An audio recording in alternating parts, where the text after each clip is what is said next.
I think we are. Yeah. Okay. 231-500-139. Counsel for the state and for the defendant are present. The defendant is present as well. Sure.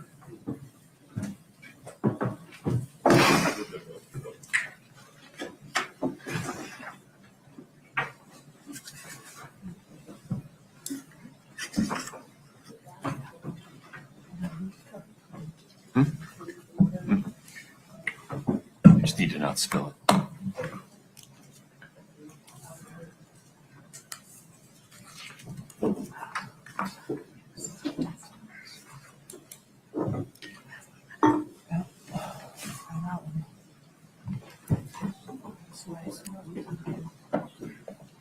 Okay.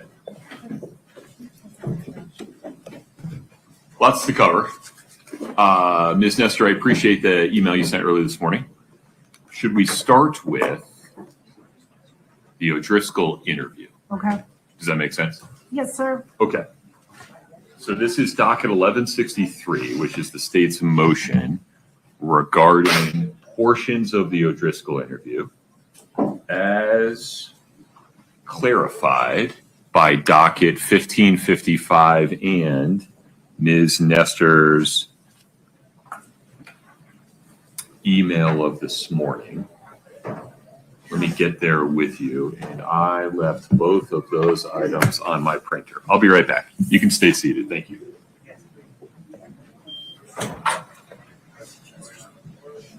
Some.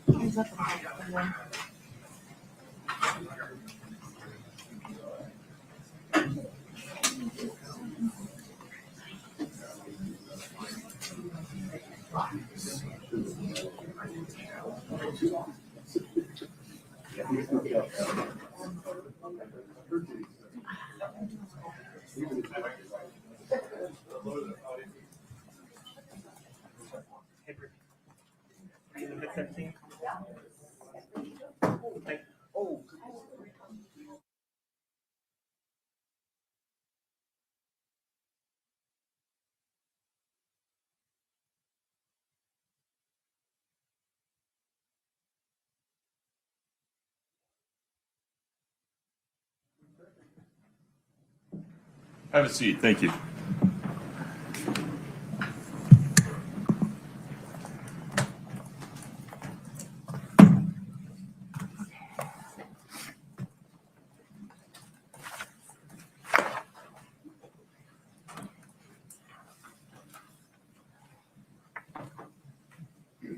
Okay, Ms. Nestor, with respect to pages 1 to 7, what's the value in, or I guess more accurately, under Rule 106, how do pages 107 qualify, explain, or place into context the stuff that follows?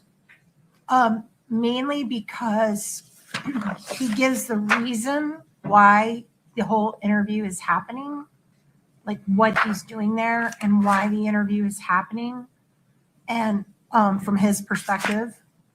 And I believe that's important to put the whole interview into context. I don't see there's anything at all objectionable in it. And it does provide a context of how this meeting happened. They're not in the police station. They're in her house. She invited him in. She voluntarily met with him. All of that, I think, matters to context. And we're asking that it come in, especially because there's nothing in it that's controversial. And there are things that I think that are very helpful. Mr. Bloodworth. Your Honor, there's a distinction between context to the interview and context to particular statements. And while this provides context to the interview, it provides no context to kind of any of the 6 individual statements. The interview context can be sufficiently drawn out through examination of Jeff O'Driscoll. I mean, I'll lay a lot of some of that foundation before I introduce any of the statements, and then of course he's subject to cross on that. The other thing is this is peppered with the defendant's self-serving statements that the state holds the keys to. Okay. So we're going to do this one chunk at a time. The standard under Rule 106, and it's not discretionary, it's an on or off switch, is whether the portions that, in this case, the defendant wants to add to the designations made by the state are necessary to qualify, explain, or place into context the portions of the interview transcript that the state seeks to introduce. That's under cases like State versus Cruz Meza, 2003, Utah 33, at paragraph 14. Here, with respect to pages 1 through 7, I'm persuaded by the state that this context for how the interview occurred will come out through direct and cross-examination of Detective O'Driscoll. These 7 pages are not necessary to qualify, explain, or place into context any of Kouri Richins' statements that follow. Okay, so we're not going to add 1 through 7. Those will stay redacted. Then we get to pages 15 to 16, right, Ms. Nestor? Yes, sir. Okay. This is new as of this morning. Give me just a moment. Did you have a specific line number or the whole pages? Just the redactions that are on both pages, we would like unredacted. So it starts at line 10. There are no redactions on those pages. I have redactions on lines 10 through 25 on page 15 and lines 1 through 12 on 16 is the copy I was given. Your Honor, in negotiating this back in January, the state conceded to her request to unredact that. The state unredacted it. The current copies, which are before the court and in the link I recirculated this morning, show no redactions there. Okay. That's moot then. Very good. That brings us to pages 29 to 32.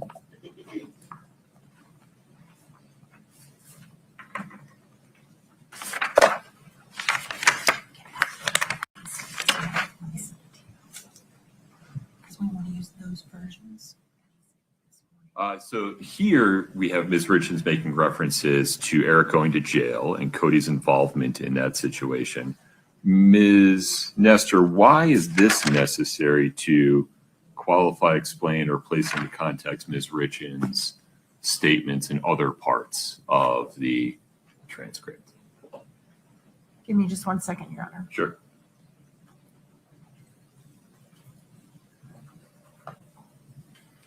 So previously, they were talking about whether or not Eric was happy, if he was depressed, if he was suicidal.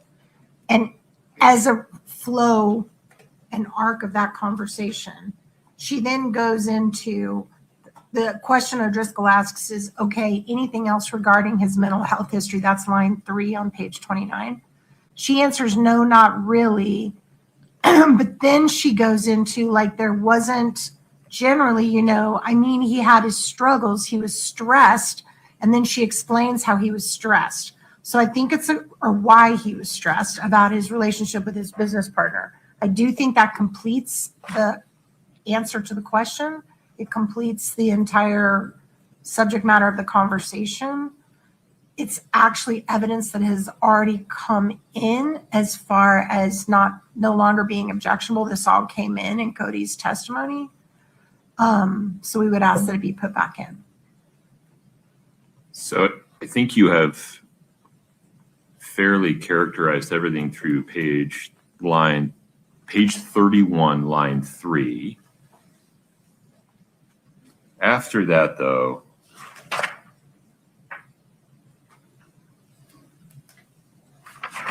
I think he turns in a different direction. That is not relevant or does not qualify, explain, or provide context for what you just described. I really don't care about the rest of it. Mr. Bloodworth, line 29 page 29, line 5 through page 31, line 3. So we will unredact that portion, Your Honor. I think it's a fair continuation Sure. of Kouri's explanation regarding things that were stressing Eric Richins. Yes. Okay, very good. So we're going to unredact page 29, line 5 through 31, line 3. The remainder of that redaction stays as is. All right, I think then we go to pages 107 to 112.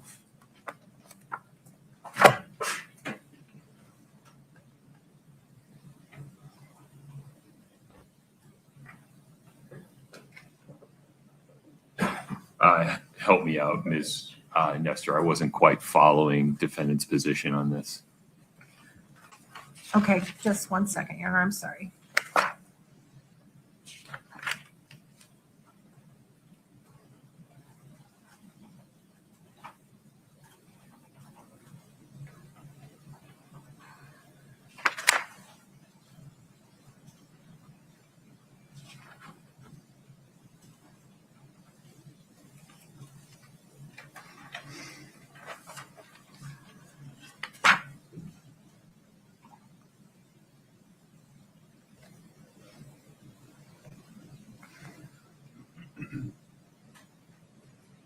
So this, and it's getting hard for me to remember what I know from what happened in the courtroom versus what I know from getting ready for trial, so I apologize. I cannot remember if this came in yet. I think it's going to come in with Mr. O'Driscoll if it hasn't already with Chelsea, but there's conversations in here about texts with Chelsea on the day that Eric passed. And it's a continuation of O'Driscoll asking about phone records and him reviewing available phone records. And she goes into what she's reviewed in terms of the calls between her and Chelsea. So I do think it's all part of one conversation. Let's see. And I think to the extent that hasn't come in yet, I think it's going to come in today. Well, I don't disagree with your prediction about what Detective O'Driscoll might testify to. The task I have to engage with here is whether any portion of 107 through 112, line 9, is necessary to qualify, explain, or place into context Ms. Richins' other statements in this interview. So I think it's a direct continuation of the questioning above it about telephone records and whether Right. she has available phone records. And she discusses these records of calls with Chelsea. So I do think it's all one conversation. Can you point me to specifically? It seems to me that in the preceding pages they're talking about what phones she had access to during what periods of time, when those devices were or were not available to her, which belonged to C&E, which belonged to her. If you go back just a little further, Your Honor, to page 105, line 15, Detective O'Driscoll starts with, okay, so when was the last time before the night of the 3rd that you talked to Chelsea? Do you think it was the 2nd? And she says, I think it was the 2nd. And he says, when you guys were talking about the anniversary, do you know for sure if it was the 2nd or 3rd? Kouri goes into, well, yeah, because actually she sent me all the text messages because they were saying Woody tried to tell Chelsea, which was not true, that Chelsea's the last person I talked to. That's absolutely not true. And that there was some kind of message or something the night of the 3rd. I don't know, but we've pulled all phone records and Chelsea still has messages on her phone. So none of that is accurate. And then it goes into, do you have those records? They were talking about subpoenas. Do you still have them? And then they start redacting her explanation of how she got these texts and basically that she's looked at them and what they say. So I think you're cutting out the second half of that conversation, which to us is misleading, and we'd like it all in. Your Honor, may I offer a suggestion? Yeah. the state proposes to redact page 105, line 15, all the way down through 107, line 11. So redact the entire portion as it relates to Chelsea Barney. Okay. That removes the necessity of what follows, Ms. Richins. Ms. Nestor. It does, except that I think they'd have to go back further because they still have up there where Detective O'Driscoll's basically saying it's weird that your conversations with Chelsea's are deleted. So, I mean, they're just picking the part they like and taking out all the rest of it, right? So they'd have to go back further. If they really want to take out everything about this, it would eliminate my objection, but they'd have to go back to, let's see.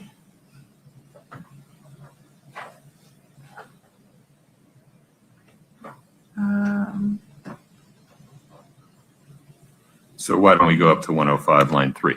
Okay, let me look at that. The state still gets the general question on page 104 into 105. It just doesn't focus on Chelsea. That would fix my objection because then it would just take all of it out. Well, yeah. For example, just so the record is clear, because we only have an audio record here, Sure. we have Detective O'Driscoll asking about whether is it possible that things were deleted on your phone? And Ms. Richins saying at 104, line 20, yeah, that's just not possible. Right. Right. And then he gets into Chelsea starting on page 105. So, right. If they would delete from 3 of 105 all through all of it, then that eliminates my objection because then they're not just putting in half of it, not the other half. But I would withdraw my objection under those circumstances. But if they want half of it in, I want all of it in. Well,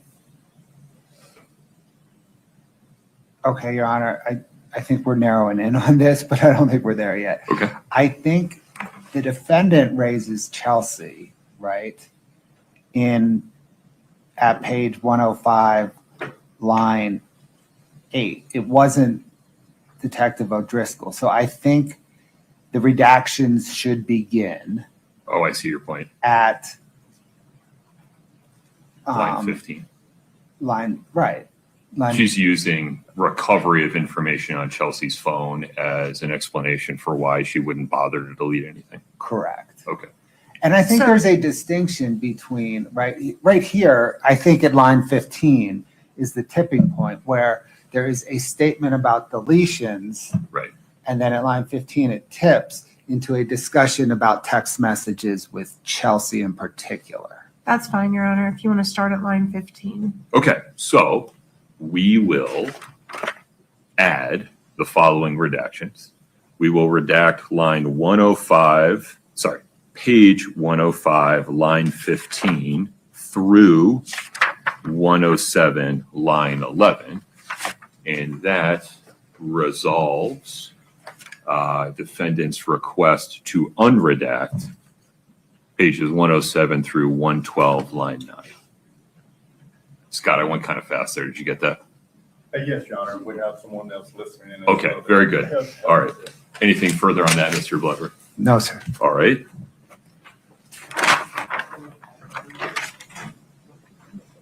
$15 through 107, line 11. All right. That brings us to page 120.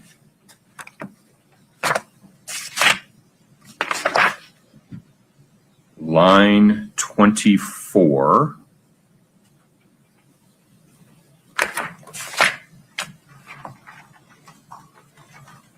To 121, line 8.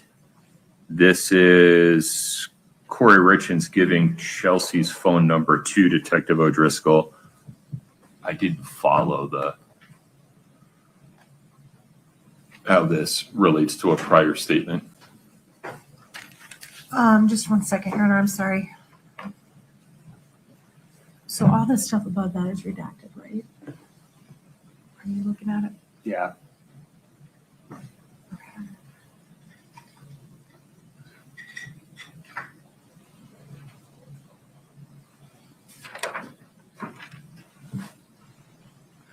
Okay, just a minute. I'm trying to.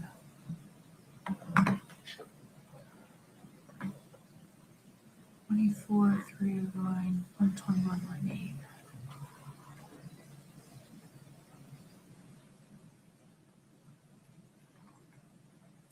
I'm sorry.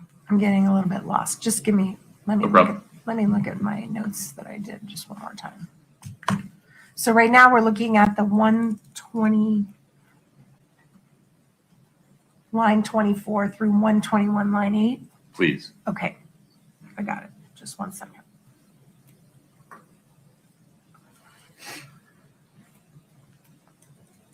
This may not apply anymore now that Chelsea's testified, but let me just make sure.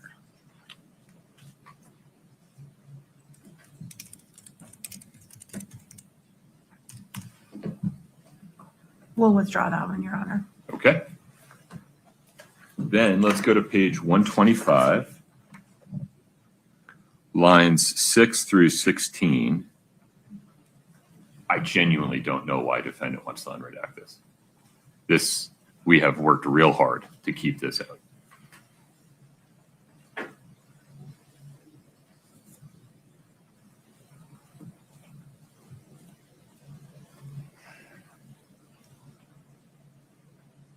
Yeah, we'll withdraw that one. All right. Then we go to page 133,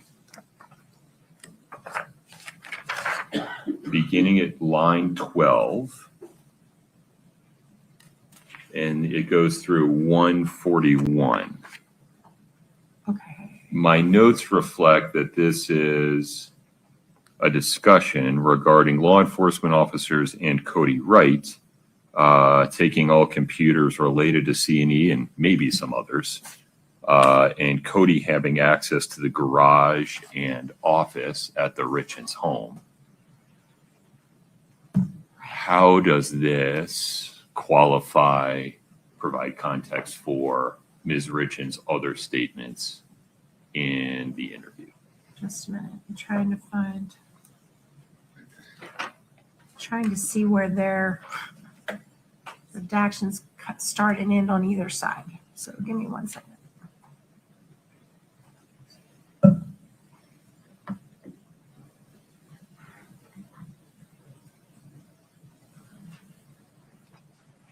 Six.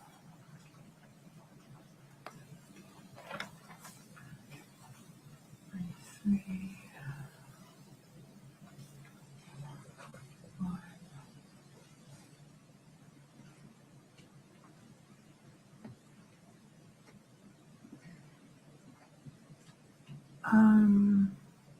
So is everything after 141 redacted still on the, I haven't seen the newest version.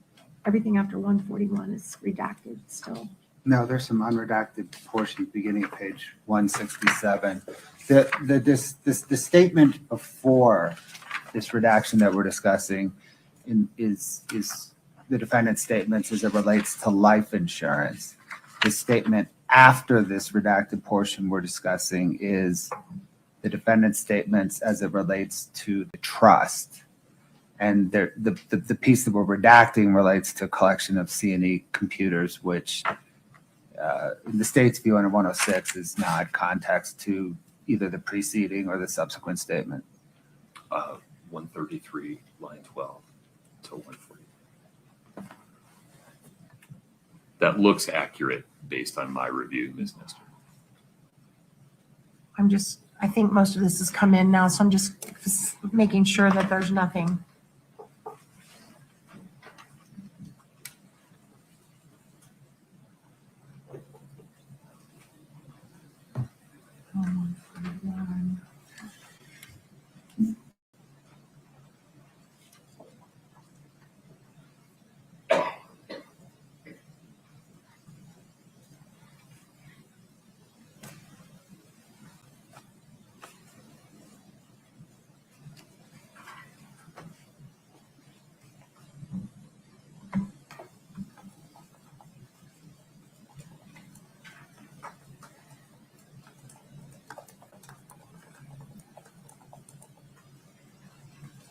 I'm almost there. One more second. Take your time. It was quite a few pages.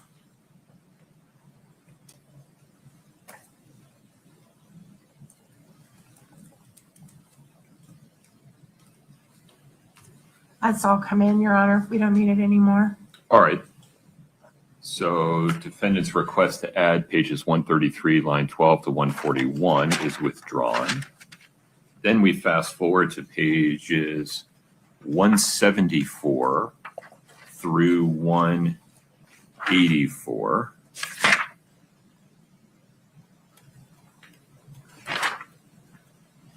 Here, Ms. Richins is talking about the party's joint account and the flow of money from C&E and her real estate business through various accounts.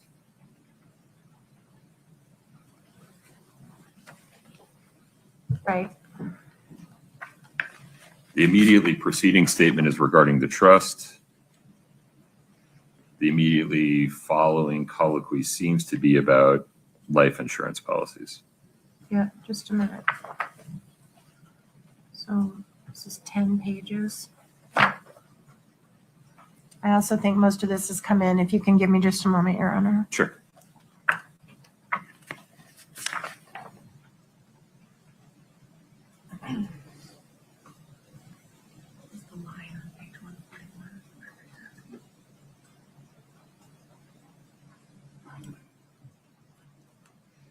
Didn't change. There was no change in all that.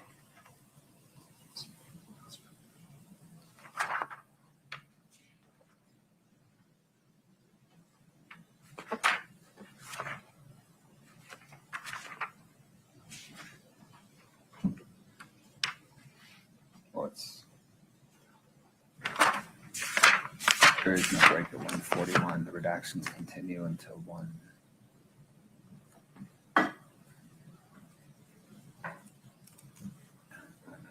There's no change.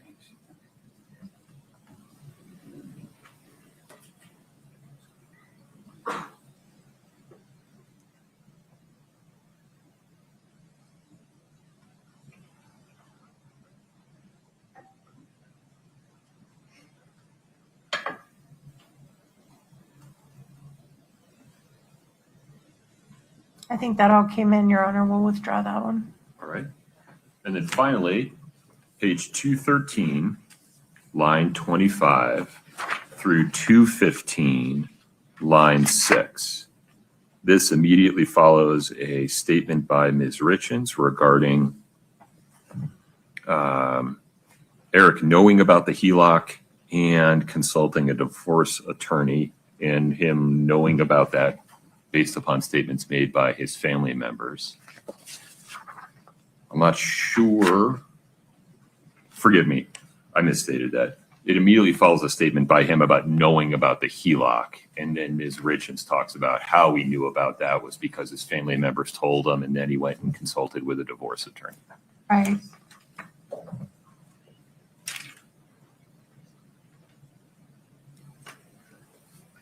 I do think that's all one conversation, Your Honor,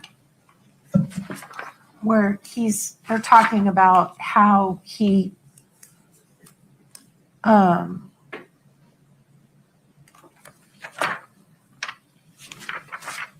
got to go back a little further.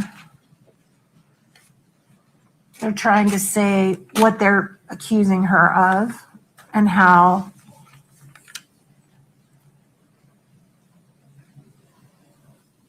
they changed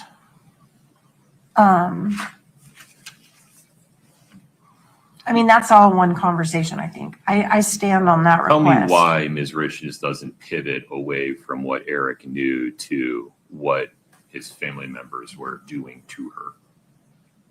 There seems to be two different topics here.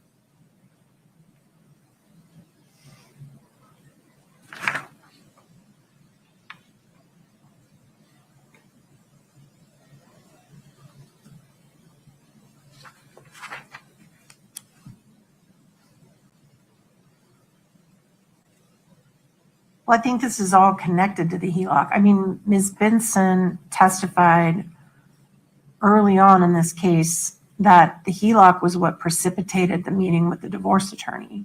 The divorce attorney has also testified to that. Right. This is Kouri lumping all that together in one conversation with O'Driscoll.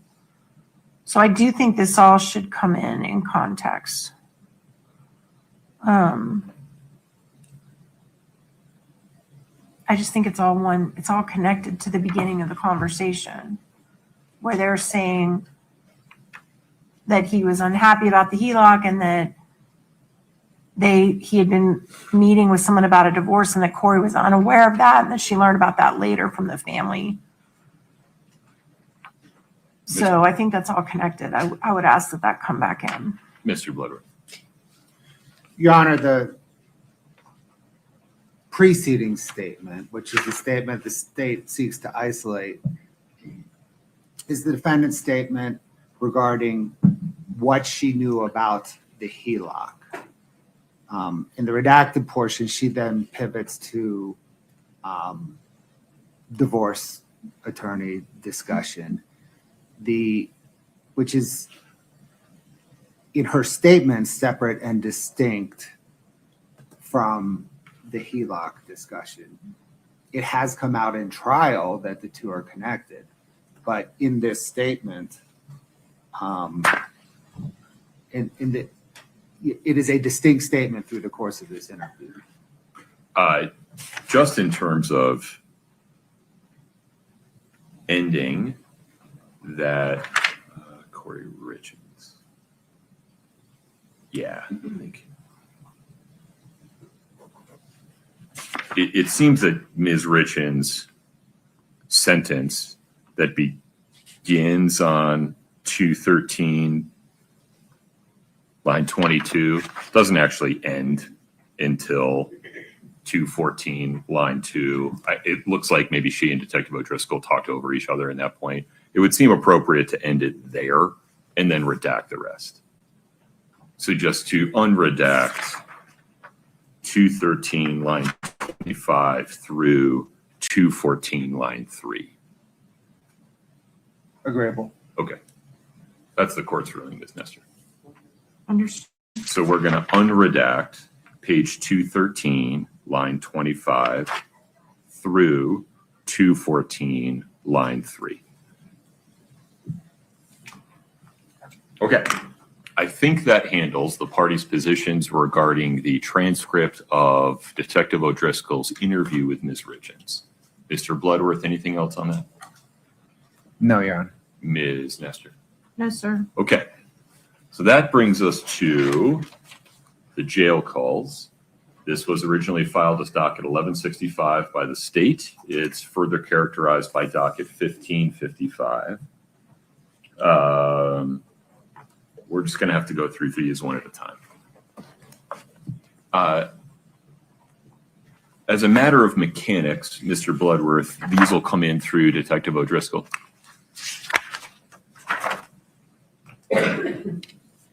Yes, Your Honor, as a matter of mechanics, and I don't know at this point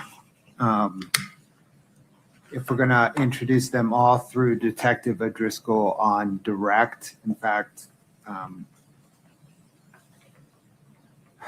trying to recall, there may be only one or two that I can pin down that we may want to address first, although I think that if we can, we should resolve the whole set of them today, because I can see how it would come up in either redirections and crosses that would could begin as early as today. All right, let's go through them. So tab, well, I don't know if you have the same binder. Let's go 2-69T.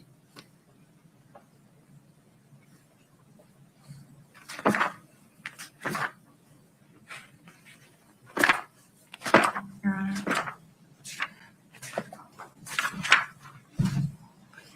And my main concern is on page 8, lines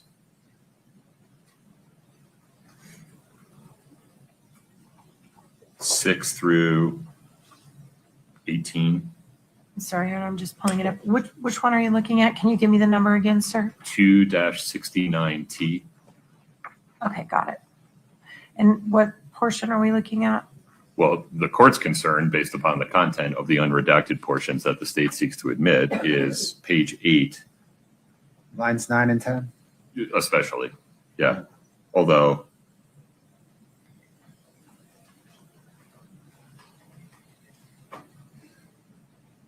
Oh, that's definitely part of it. Well, that's Carmen being in jail, right? yeah, No, she's not in here, meaning Summit County Jail. What jail is she in because she's not here? yeah. Oh, well, she's not The only here. way was Mr. Richins would know she's Right. not there is because Right. she's there. Right. Yes. So yeah, Your Honor, we can certainly redact line 9 and 10 there. We can even redact 11. I don't, Yeah, if we Just can to do be 9, safe. 10, and 11. Yeah. Yeah. Okay.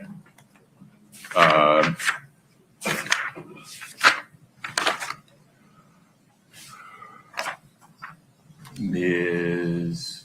Nestor, what was defendant's objection to the remainder of this? Hold on just a minute, Your Honor. So Brittany, from 2-69T, we're redacting page 8, lines 9 through 11.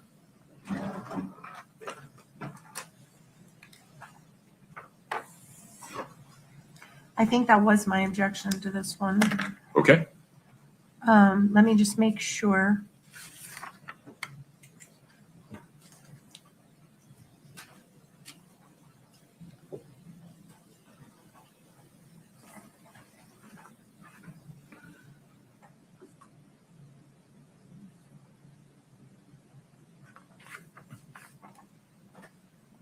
I think that was it. I think that was the only problem I had with that one. Very good. Wait, hold on.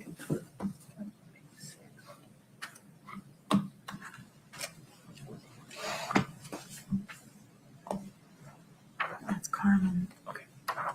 Yeah, that's it, Your Honor. That was my objection. Very good. Let's go to 2-71R. There's only 3 text messages sent from the jail Oh, I'm system. sorry, Your Honor.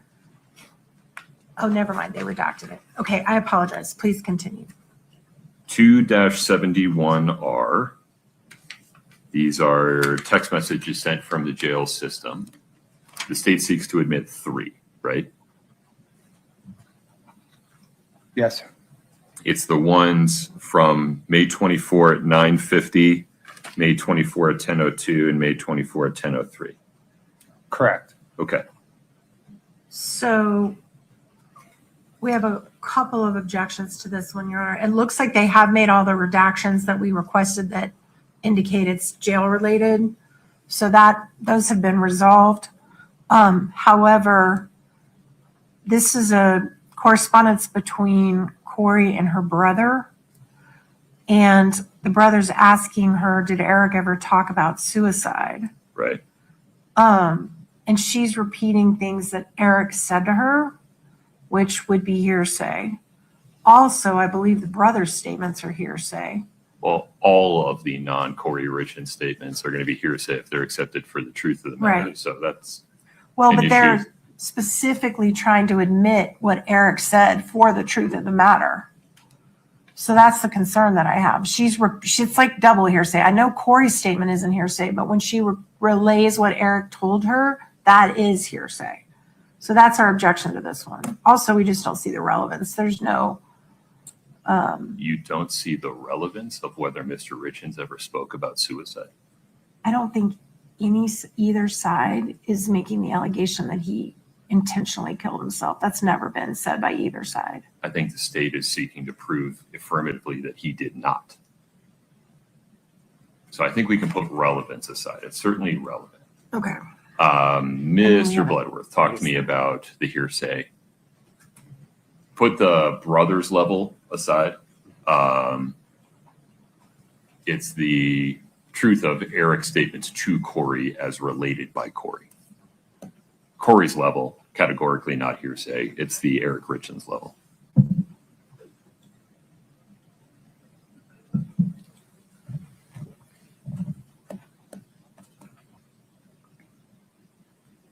Let me pose a hypothetical to tease out the legal issue. It'd be one thing if, I guess what we're trying to tease out is whether this is evidence of whether Kouri ever heard Eric say it, versus whether Eric ever had suicidal ideations. So I appreciate that distinction, Your Honor. She doesn't quote him, right? It's a generic, this is my impression of generally, Of my husband. right. Well, respectfully, I disagree. He would always say things like, if anything ever happened to me, blah, blah, blah. I mean, if they want to redact everything after the word not suicide specifically, then my objection, apart from the relevance, which I stand by, but that would cure the hearsay problem of what he actually said. But they could leave in her answer not suicide specifically, because I don't think that relates to a particular statement. It actually refers to the absence of statements. I think the opposite. That is what explains her statement, not suicide specifically. Well, then it shouldn't. And- Then none of it should come in. Right. The statement is, Kouri Richins' statement is not suicide specifically. The remainder of that particular text message is, in a sense, 106 completeness, because she is explaining her statement. Why don't we just instruct the jury that they can't accept Ronnie or Eric's statements for the truth, but they can accept them for the effect they had upon Kouri Richins and let the whole statement in? Correct, Your Honor. That's appropriate. Because it's not being offered to show any effect on Kouri Richins. It's being offered to get in the fact that Eric made that statement to her. That's the whole reason this is coming in. And I stand by my objection, Your Honor. And just to be clear, you don't want to admit the statement that Eric told her they'd be set for life if he died.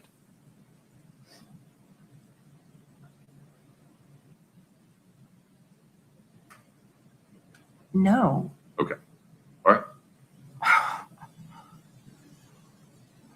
That's like, no. Yeah, I guess if the statement Eric made isn't true, what relevance does it have, Mr. Bloodworth? It explains Kouri Richins' statement, not suicide specifically. It is the effect on Kouri Richins to make this, to respond to the question of, did Eric ever, whatever the question is, hold on. Did Eric ever talk about suicide? She says, not specifically, and then explains herself. So That's is the foundation for her statement. It shows what the effect of Eric's statements on her. right. But as we tease this out, it seems that to the extent that the effect upon her was relevant, regardless of whether it was true, it was her understanding that she'd be set for life if he died, not whether or not he had suicidal ideations. Is that fairly stated? Your Honor, the state thinks it's both, actually. It is the set for life if he died. It's certainly that, right? But it's also the suicidal ideation part, because evidence will come in that I think evidence is going to come in that she never believed. She said he would not commit suicide in other portions of. Well, and at her level, that can come in, right? Sure, but there's a foundation for that. Why do you believe that? I think with respect to this particular text exchange, first of all, I don't understand why we need the third one. We work backwards from there. Why do we need her brother saying, just curious, someone threw out a scenario, made me think? That seems to be a throwaway. Well, I guess it all depends on whether or not DJ testifies. Forgive me. That statement could be used in impeachment of DJ Kouri if he were to testify. Is this one of the things that's coming in through the state's case in chief or the rebuttal case? Or through cross, my apologies. as yet unclear. So, yes, Your Honor, let me perhaps resolve, I think, the current tension. Yeah. If it comes in the state's case in chief, then I would agree that third statement we could redact. We may have a discussion down the road about unredacting it. Understood. Okay. So focusing on the first two, I think the correct result here, let me state it and then let counsel ask for any clarification, is to admit the first two text messages with the following instruction to the jury, that they cannot consider Ronnie's statements for the truth of the matter only for the context that they had or the effect they had upon Ms. Richins as the listener. They cannot consider Ms. Richins relating what Eric Richins told her for the truth of whether he ever had suicidal ideations or whether she would actually be set for life if he ever died, but can consider it for the effect that that statement by Eric Richins had upon her on a going forward basis. What, can we just get a statement as to what effect that did have on her? Because I don't understand that argument at all. And She maybe thought she would be set for life if he died. It provides a motive to kill him. okay. Mr. Bloodworth, any clarification? No, Your Honor. Okay. Any other clarification, Ms. Nestor? No, sir. We just would like a continuing objection to that one. I don't know what you mean by that. So I don't have to, when they admit it, I won't have to jump up. I just like, And you don't, under Okay. Rule 103, have we discussed anything further on that? no, sir. Okay.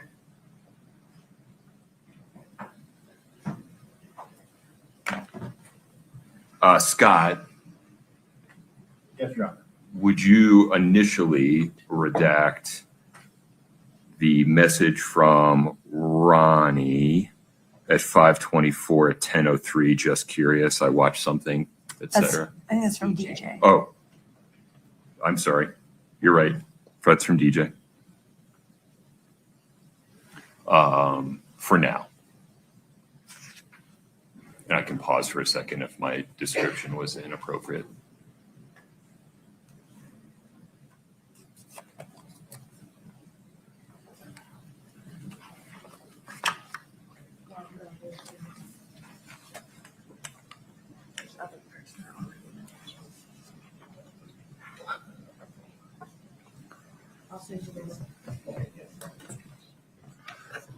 We're getting it. We're tracking it in the back as well. No problem. Sounds good. Okay, moving on. That brings us to 272R.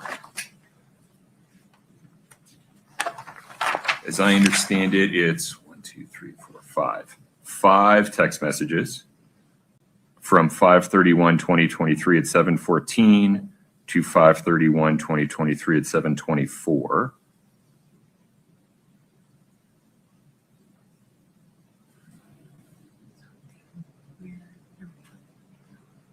I think the relevant part of this, Mr. Bloodworth, is that Ms. Richins saying she hardly knew Hayden Jeffs. Is that the point of this? Correct. Okay. And so do we need anything after the 5:31 at 7:22 where she says that?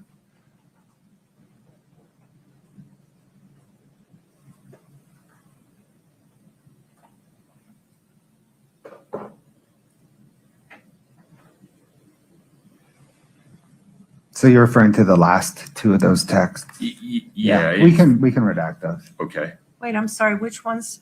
I missed which ones you're talking about right then. Another one wanting their 15 minutes of fame. Oh God, huh? I would object to that coming out. I object to this whole thing coming in, but if it comes in, they should all be in. All right. Tell me why you object.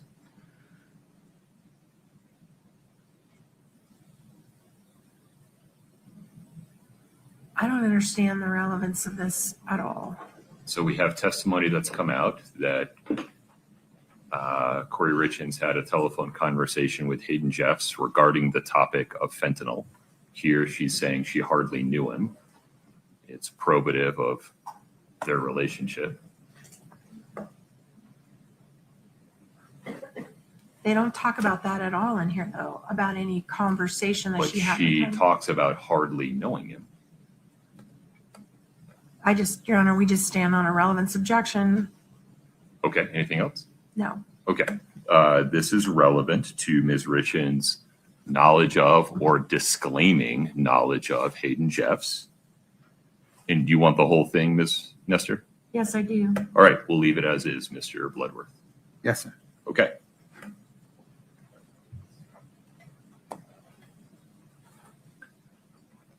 All right, tab 7. Sorry, 273T and 274T and 275T. Mr. Bloodworth, Ms. Shervinick, I am genuinely confused by these in terms of this transaction in St. George and this other deed. And I read them 3 times. I really don't know what they're talking about. So let me propose this as a way forward. Yeah. To date, nothing has come in where the state would use these. I can see a circumstance where the defendant's mother would testify that the state would want to use these texts in the impeachment Or the phone conversation. or the phone Right. conversation. Okay. So maybe we can just put a pin in these till if and when that circumstance arises. I appreciate that. Any objection, Ms. Nestor? No, Your Honor. Okay, very good. We will skip 73T, 74T, and 75T for now. Then we go to 2-76T.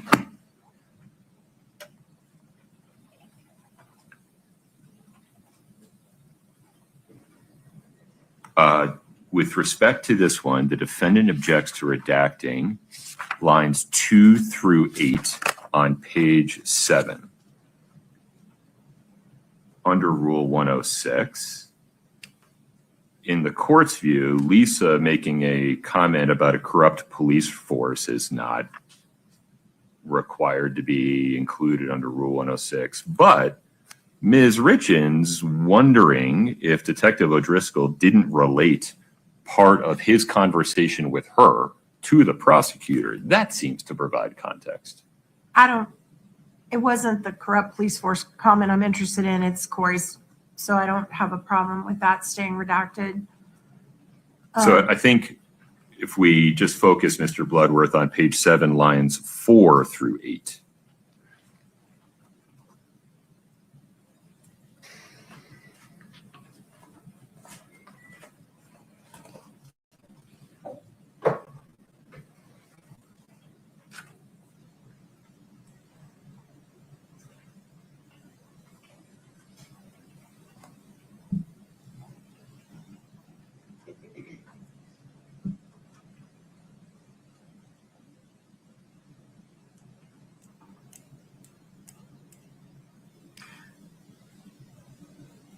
I also, Your Honor, while he's looking at that, I did catch on page 7, line 19 and 20. I think that's Lisa reading the information, I'm guessing.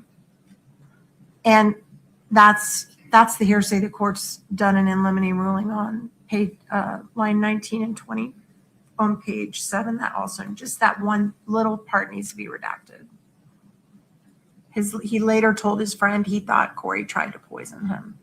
That's been kept out. Well, that part's come in a couple of times. I think it's the sentence before that's the problem.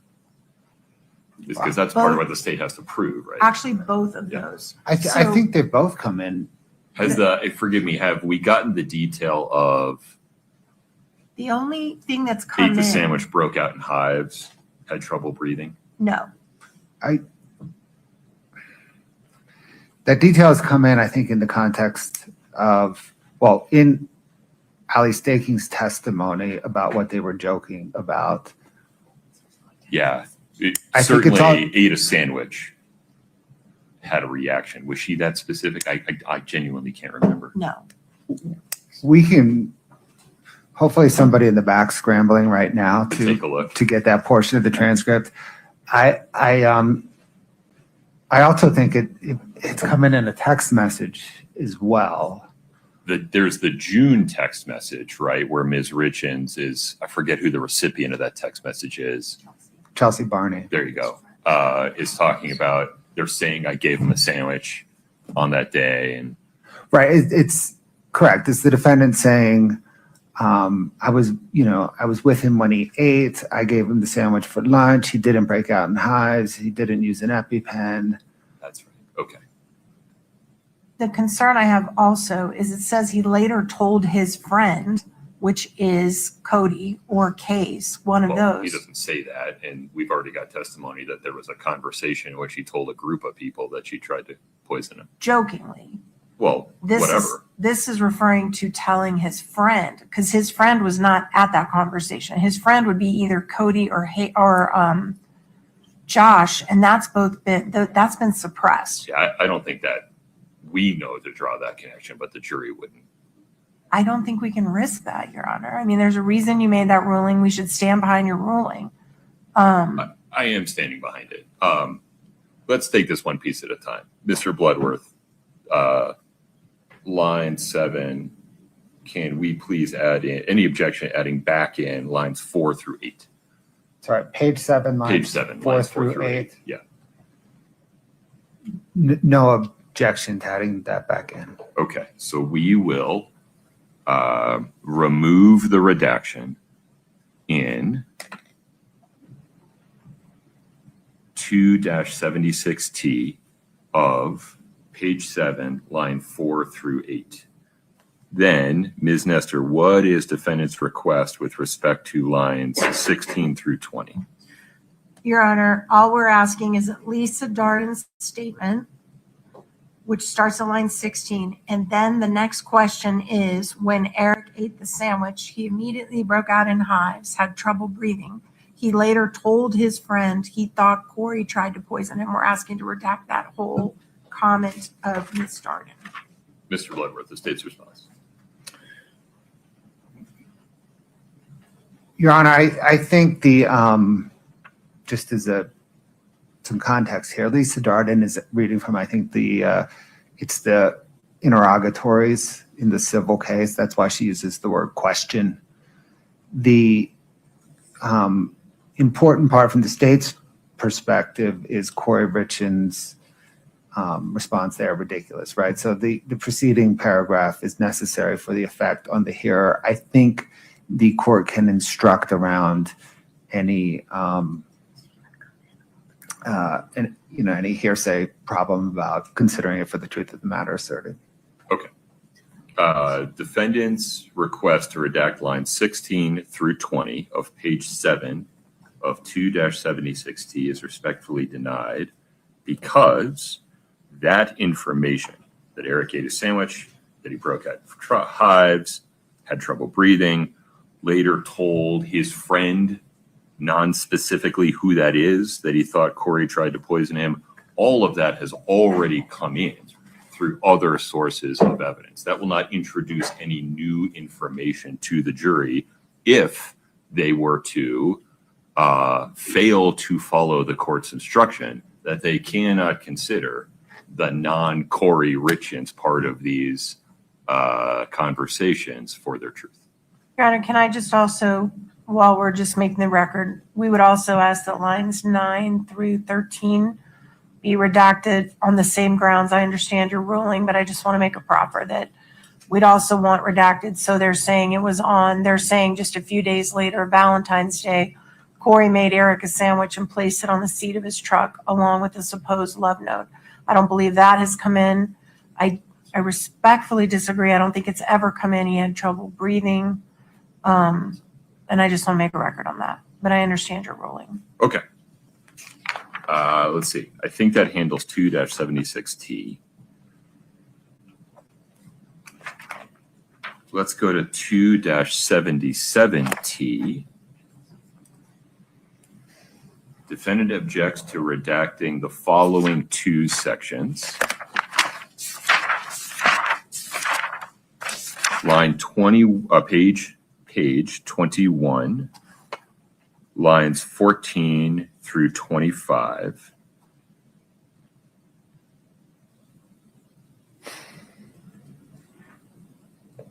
This just seems to be a self-serving statement by defendant that is not necessary to qualify, provide context for, or explain any of the other unredacted statements. Why is this necessary under Rule 106? Page 21, lines 14 through 25. Yeah.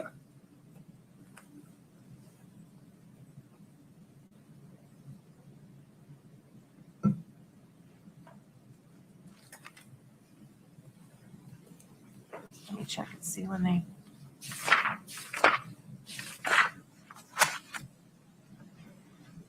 We don't need that. We'll withdraw that.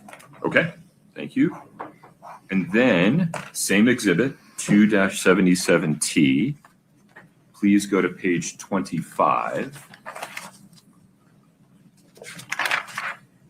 Lines 2 through 16.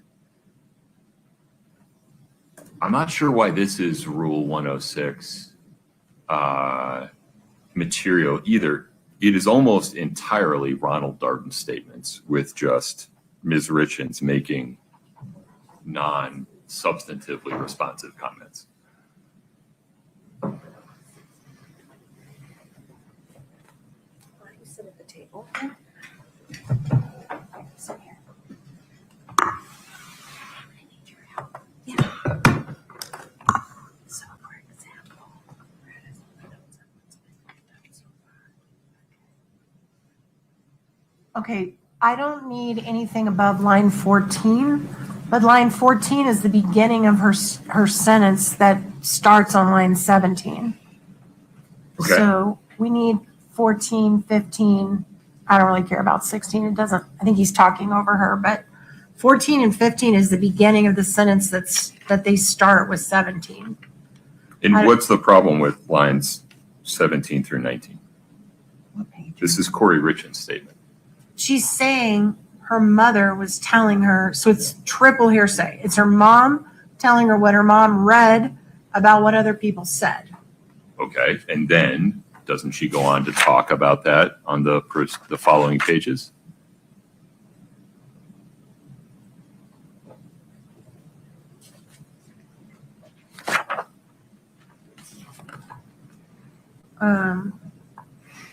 I'm not sure what you're asking me. If we don't include lines 17, 18, and 19, we don't know what she's talking about when she says stuff showing that I bought lunch at Mirror Lake, like I didn't make any fucking sandwiches.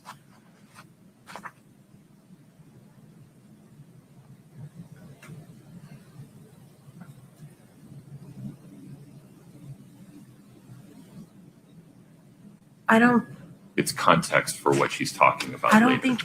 think any of it should come in. I mean, it's all talking about a triple hearsay statement, and she's addressing it. It's her making comments about what did or didn't happen with respect to the sandwich on Valentine's Day. It's That's her relevant. responding to what the triple hearsay statement is saying. Well, that's fine, but the statements made by other people do not come in for the truth. Her statements are admissible as categorically non-hearsay. So you're going to make an instruction on this one as well? I'm making an instruction on all of them. That Okay, they I'm sorry. cannot consider the statements that are made by people other than Ms. Richins for the truth of the matter asserted. So I'm sorry. I did not understand that you were suggesting that you're making one instruction for everything. I don't know how they're introducing these. I don't know I if they're can all. make an instruction every single That's time. what I'm asking. Yeah, happy to. Okay, that's,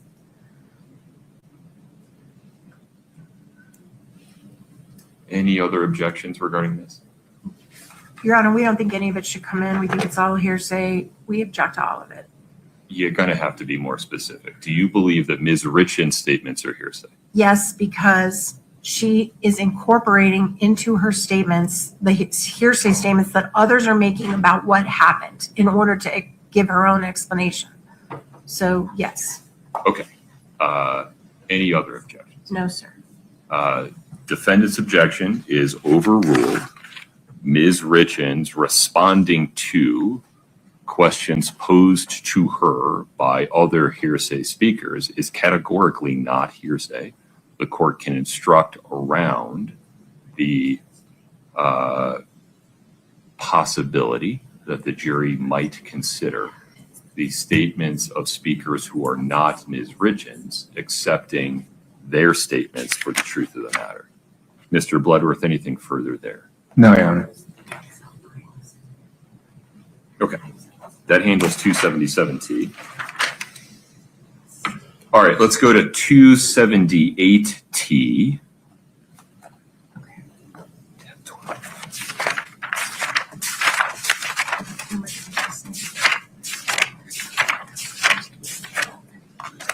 Mr. Bloodworth, take a look at page 11 with me, please. So, Your Honor, maybe I can head some of this Please. off. So this, along with, I think it's 2-90, right? This all goes to recovery of the walk the dog letter, which is entangled with a whole lot of Kouri Richins is in jail. I have a proposal. Why is recovery of the walk the dog letter going to be an issue that comes in before the jury? I've already ruled on any motions to suppress it. I don't think it has to. I'm so sorry. Which number are we looking at right now? Currently, we're looking at 78T and 90D. So at the outset, from the state's perspective, in introducing the walk the dog letter, how it was recovered, I don't know that that matters. But I can envision a scenario where, for example, defense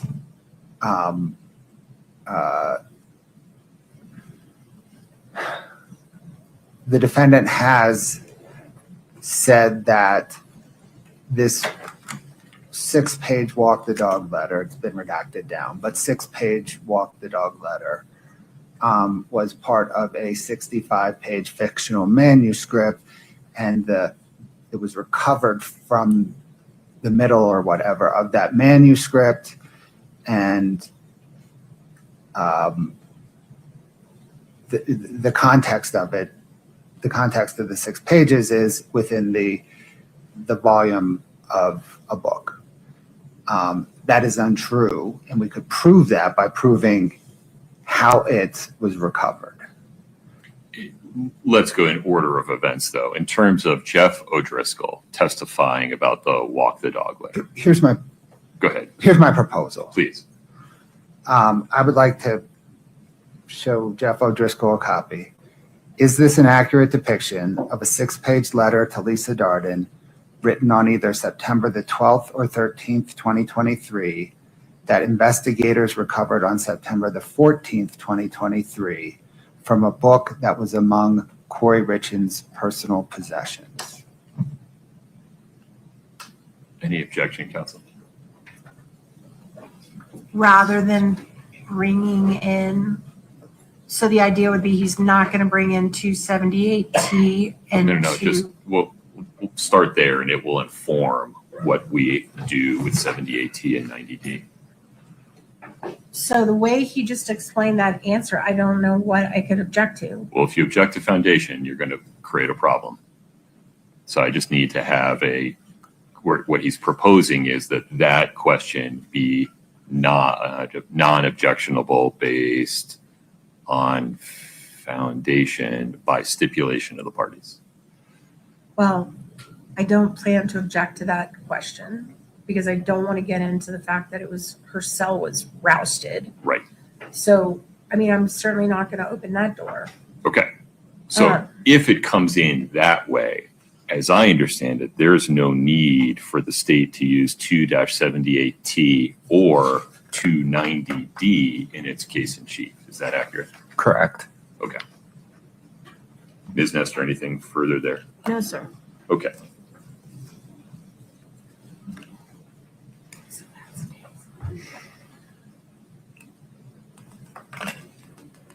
Okay, then can we go to 2-93T?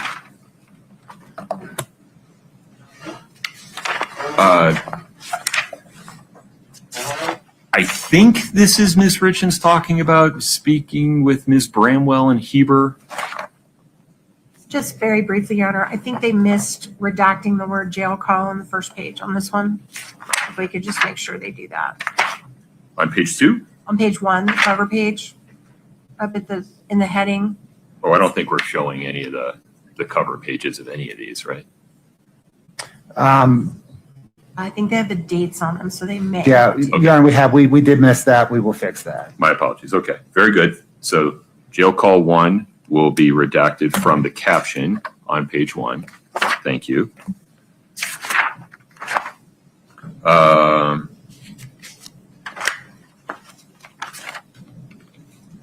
Help me out. What is the probative value of this one, Mr. Bloodworth? And is this only one that might come in rebuttal, or is this the case in chief? No, Your Honor, the state withdraws this one. Now that we've resolved the Bramwell issue and she's testified, this is no longer necessary. Very good. 2-93T is moot. All right, 2-94T. Part of this is regarding the vacation booking statements. Part of this is Kouri Richins making statements regarding the vacation booking statements. And part of this is regarding the thing in Heber. Candidly, the statements or the back and forth regarding the quote unquote thing in Heber is pretty confusing. The first part, I think, is more clearly probative. This one also, Your Honor, they missed jail call on the cover page. If we could just redact that. Scott, page 1 of 2-94T in the caption, please redact jail call 2 from the caption.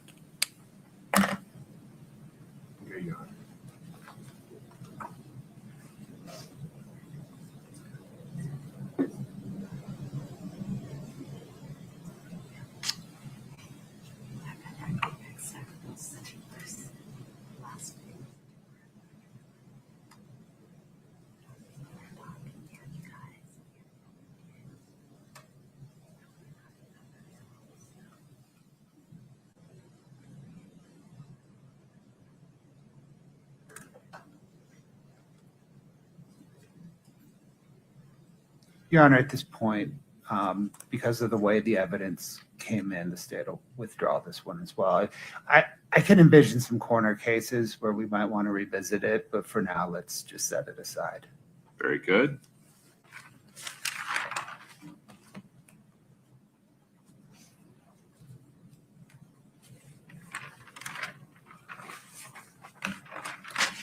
And then the video, 2-110, we don't need to offer that, right, Mr. Bloodworth?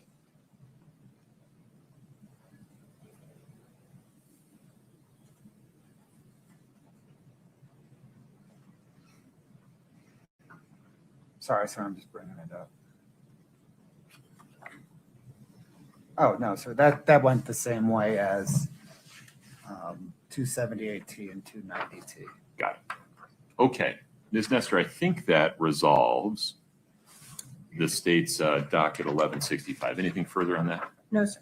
Mr. Bloodworth? No, sir, nothing on that. We recently identified 3 additional jail calls that we've redacted. We'll send those to the defense today. I don't anticipate introducing them today, but Okay. so we may have additional similar discussions. Understood. And then, let's see. May I ask about the state's motion to admit redacted exhibits 8-57R through 8-63R? That is the state's designation of prior consistent statements by Carmen Lauber. May we talk mechanics for just a moment? Yes, sir. How are these coming in mechanically? So, Your Honor, in questioning Jeff O'Driscoll today, I will ask him about conduct of the interview of Carmen Lauber. Ask him about the defense's question. You know, he was present when the defense questioned Carmen Lauber about certain statements. In context, do those, you know, are those statements, you know, fair? No. And then move to admit the various 57 through 60, whatever. So I appreciate that the state has evidence through Jeff O'Driscoll and perhaps others that the arc of the interview, particularly the conduct by law enforcement officers or investigators and Ms. Lauber's responses thereto, are not the same as suggested by defense's cross of Ms. Lauber. Right. But you can elicit that evidence through Detective O'Driscoll's testimony. And to the extent you need to show that Carmen Lauber testified consistently with her direct versus the suggestions of what she said or what she said on cross, you can certainly do that. Mm-hmm. My question is, though, it seems like a lot of this is being shown the arc of the investigator's conduct rather than just Carmen Lauber's prior consistent statements. Now, I understand context matters, but do we really need all of it, is my question.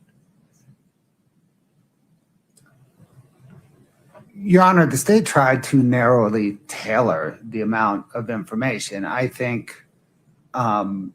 And to be clear, I recognize that we went from 900 pages down to 100-ish. Correct. So I understand that. I think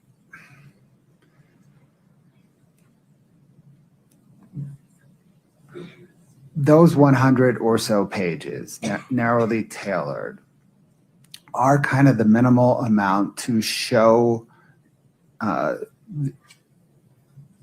the motive, Carmen Lauber's motive, that it was more, certainly there was a self-serving piece, but there was a lot more than a self-serving piece. And that she was not motivated by Detectives O'Driscoll and Maynard bullying her. Right. I think the full expanded 900 pages show that the best. I think the 100 or so we culled to show it enough. Do you have these as one kind of video clip that plays from interview to interview, or will you provide some signposts for the jury as you introduce them? Your Honor, we don't intend to publish them. We intend to make a few points from them through Detective O'Driscoll's testimony, provide them to the jury, and in argument argue something like, you heard the defense cross-exam of Carmen Lauber. You heard Detective O'Driscoll's testimony regarding those interviews. You have them before you if you want to, or you have these excerpts before you if you want to dig through them and determine for yourself what the evidence proves. Okay. I appreciate the efficiency of this. I have a genuine question as to whether I can send these transcripts back into the jury room when I'm not sending other transcripts of other testimony back into the jury room. I have some Your Honor, it's not testimony. It's Oh, it's evidence. It's an interview. I mean, we'd have to go through the Crawford analysis to figure out if Ms. Lauber's statements were testimonial. Now, there's not a Crawford problem because she was on the stand. Correct. But whether these qualify as testimony with respect to the concern that providing transcripts of certain testimony would give that certain testimony undue weight when transcripts of other testimony are not provided, that I have a genuine question about. So I'm not suggesting that you can't publish. Sure. I'm asking whether you have to publish but not admit.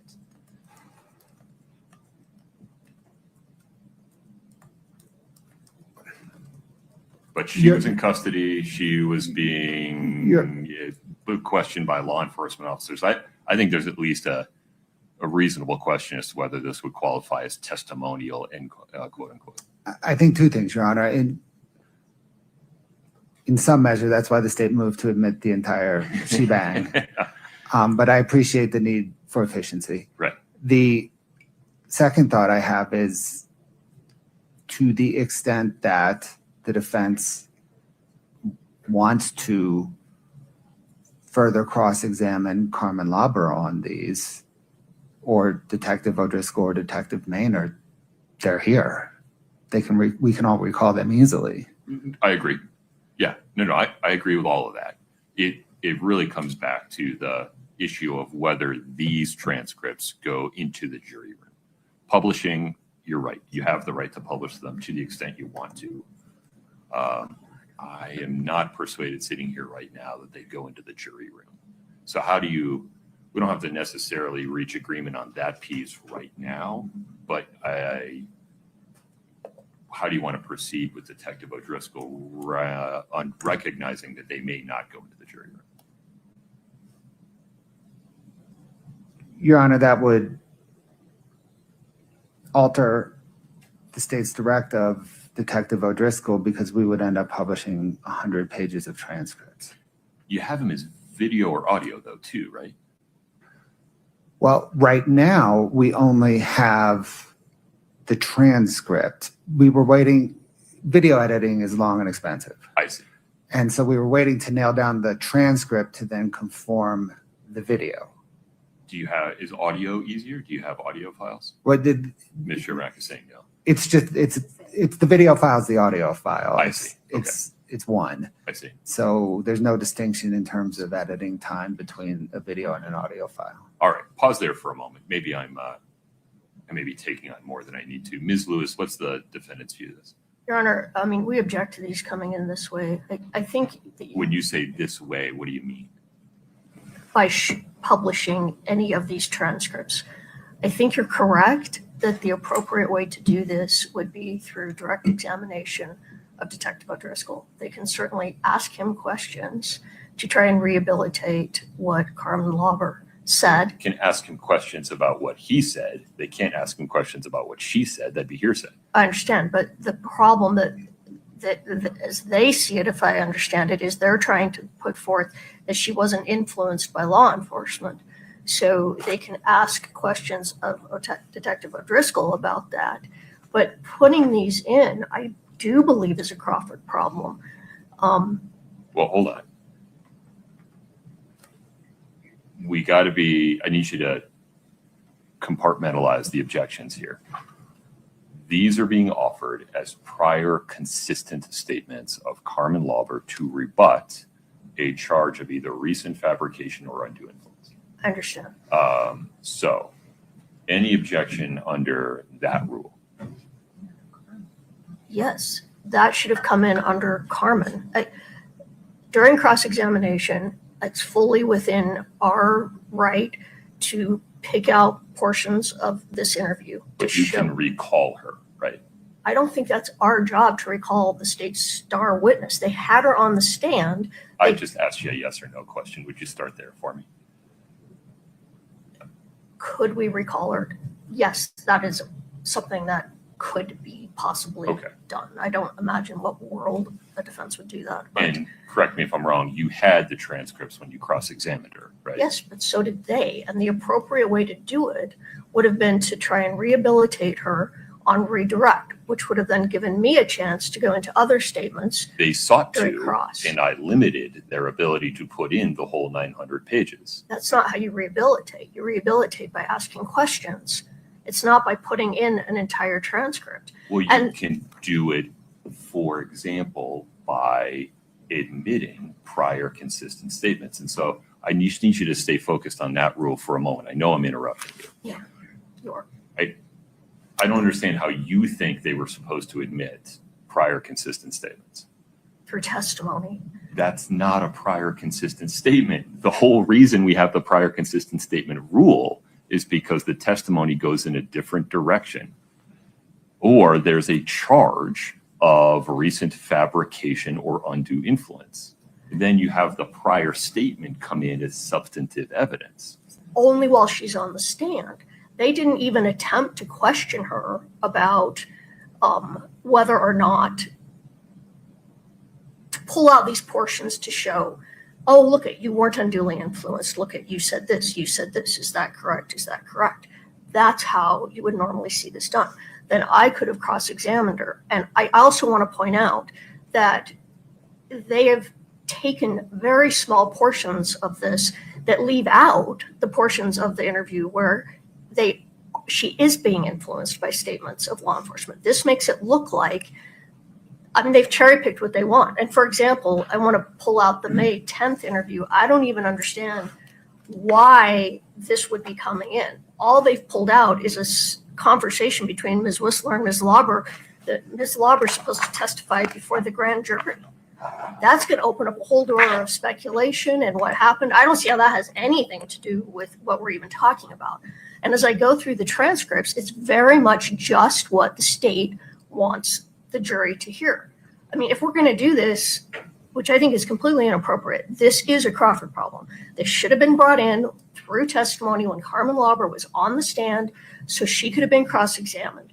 They can bring in what they want through Detective O'Driscoll, because we still have an opportunity to cross-examine him. But to just send back portions of a transcript that we've not been allowed to cross-examine on, that point out to the jury just what they want the jury to hear, is inappropriate. And I apologize, you're jumping around a little bit. So put aside sending transcripts back. I have concerns about that.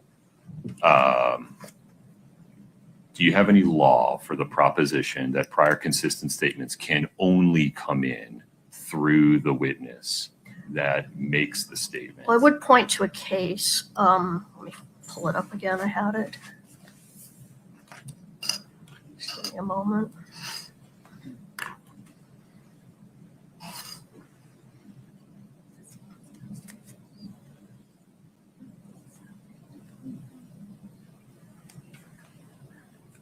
I can't find it now. One moment, please. Yeah.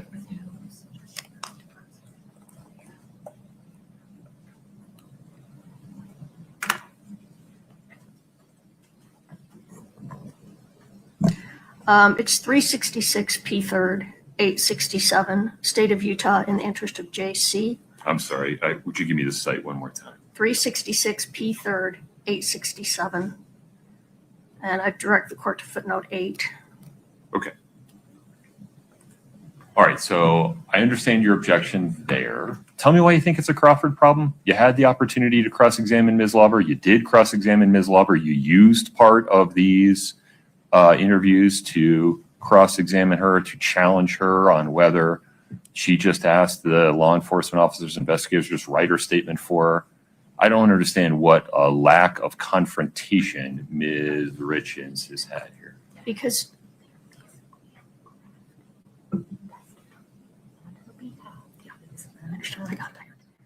Because what is happening here is now they are basically crafting testimony on her behalf. They should have asked her these questions. I haven't had an opportunity to cross-examine her on what they now want to bring in. They should have brought it in through direct, and instead, which I get was difficult with her. You know, she said she didn't remember anything. Instead of doing the hard work to try and ask her questions, they just want to put it all in, and they want to cherry pick what they wanted her to say, which clearly would have been very difficult to get her to say.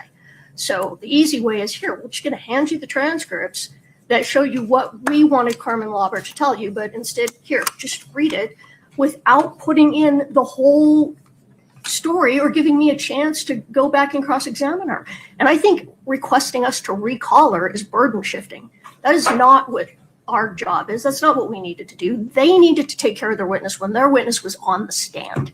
And remind me, you objected to the addition of any part of the transcript at the time they offered it, For the correct? same reason. They offered it after she was off the stand. Had they offered it the 900 pages when she was on the stand, you would have said, okay. No, I would have said you need to cross-examine her, redirect her and rehabilitate her testimony. And so how do you see the rule regarding prior consistent statements working? They need to get it through her. They could have put on But prior you consistent s- statements through her. I And then really don't understand. You're saying that prior consistent statements never come in. You only can ask questions. Please help me understand.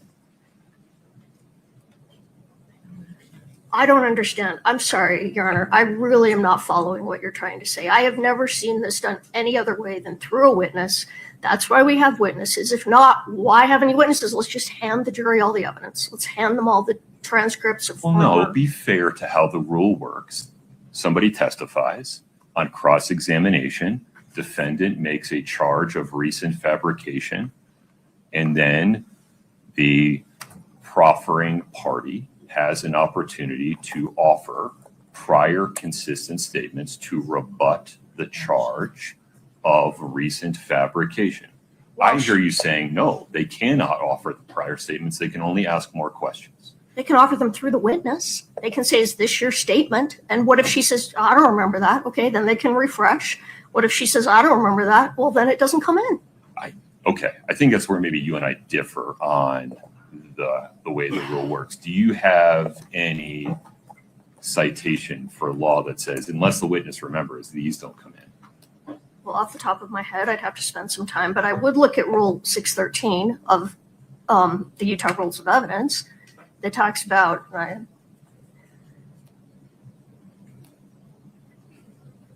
this talks about prior inconsistent statements, but after the witness is given an opportunity to explain or deny the statement, an adverse party is given the opportunity to examine the witness about it. We don't know what she would have said. We don't know if she would have said, she may have very well said, no, I didn't feel influenced at all. That's fine. They could have asked her that question. Then I could have cross-examined her or recrossed her to say, well, what about this? What about this? What about this? Now I'm denied any opportunity to do that by just putting in statements. And I really don't know what else to say. I do think as I look through the transcripts, they have only picked things that they want in that we don't know that Carmen Lauber would have agreed to. But had they wanted to put them in through her, at least then I could have questioned her I could have questioned her. I could have said, so this didn't make you feel pressured. So that didn't make you feel pressured. So they said this, so that made it, so you felt you were telling, I don't know. You see where I'm getting. And I don't have any opportunity to do that in this way. They can ask Detective O'Driscoll questions. We can cross-examine Detective O'Driscoll, and the jury can make a determination of that. But by cherry-picking statements that they wanted Carmen Lauber to testify to, but didn't ask her, I think that's error. It's not the cherry picking, it's the root, right? It is. You cherry picked statements too. Everybody cherry picks Right, statements. and they could have done it on redirect, and they chose not to. So again, it's the root, not the cherry picking, right? If she were on the stand, the cherry picking would not be a problem. They could have, because then I could have gone back and pulled out other statements. I think we're agreeing. Okay. All right. I take your argument seriously. Mr. Bloodworth, I'm going to have to take a look at this real quick. I understand this to be a threshold issue with respect to Detective O'Driscoll. Is that right? Yes, Your Honor. Okay. Anything further at this moment?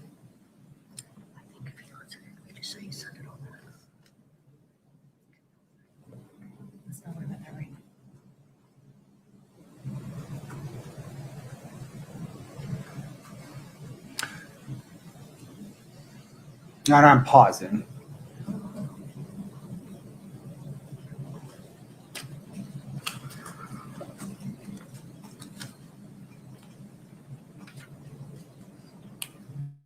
Can we have 5 minutes? Of course. Just so I'm clear, we'll take 5 minutes for you to confer with your team, and then you'll tell me whether this is a threshold issue that I need to decide before Detective O'Driscoll takes his Correct, Your Honor. It is now. That may change.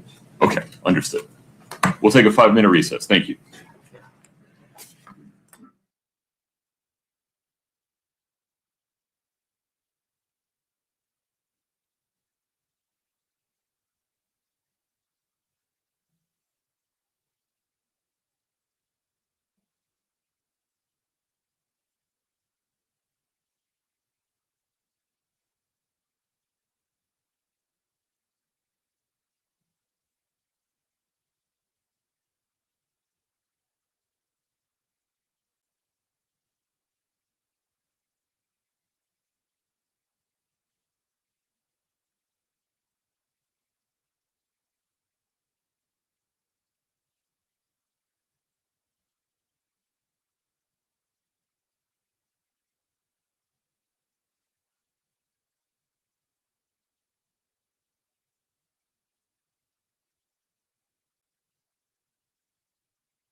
record, please.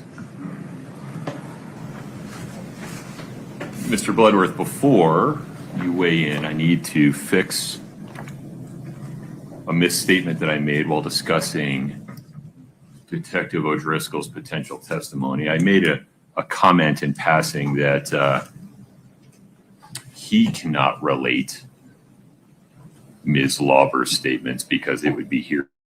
That is overly broad. To the extent that the statement by Ms. Lauber that Jeff O'Driscoll would seek to relate while testifying qualifies as a prior inconsistent statement under 801D1A or a prior consistent statement under 801D1B, it is categorically not hearsay and he can relate it. By the same token, it can come in through him. Ms. Lewis, I took a hard look at the case you cited me to, 366 P. 3rd 867, footnote 8. There, the Utah Supreme Court related the competing positions by the state and the respondent. Those competing positions are substantively identical to the competing positions of the state and defendant here regarding how statements under 801D1 are to come in, and the Utah Supreme Court expressly declined to reach the issue. They did not rule that they must come in through the declarant. So, as I sit here today, there is no authority for the proposition that prior inconsistent or prior consistent statements can only come in through the declarant witness as long as the declarant witness testified and was subject to cross-examination.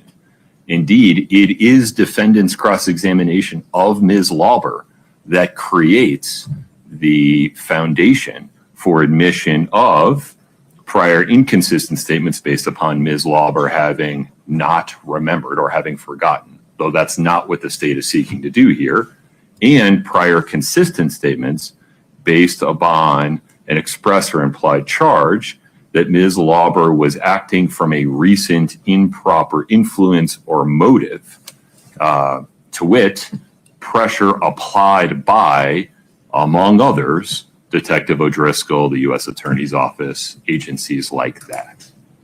There is not a Crawford problem here. I also have another thought regarding the transcripts going back, if you want to discuss that. So maybe we can get the court's thought and then I can incorporate that into the state's position. Sure. Under Wyatt v. State, 2021 UT 32, under paragraph 21, the Utah Supreme Court abrogated the common law rule that prevented testimonial transcripts from going back into the jury room based upon a concern of undue influence on the basis that Rule 17K of the Utah Rules of Criminal Procedure does not allow for any categorical exceptions to exhibits going back with the jury, because the jury may take with them, quote, all exhibits, end quote, except those, quote, that should not, in the opinion of the court, be in the possession of the jury, end quote. Now, typically that's guns, knives, poison, explosives. I still have some concern that given the volume of testimony that the jury hears, the only transcripts they would have in the jury room being this 100-ish pages of Carmen Lauber would attract some unwanted attention on appellate review. But under Wyatt v. State, 2021 UT 32, there's no categorical exclusion of them. Take it from there, Mr. Bloodworth. So, Your Honor, it's the state's position. I know I'm recapping a little bit of what you just said. It's the state's position that the court can admit the transcripts through Detective O'Driscoll. We don't need the declarant, Carmen Lauber. It's the state's position that there is no Crawford issue, in part because of the 1D1 requirement for opportunity to cross has been satisfied in this instance. It's the state's position that the defense, to the extent they want to recall Carmen Lauber, is not burden shifting, it's just a defense strategic choice. And it's the state's position that the transcripts can go back to the jury. Now, having said all of that,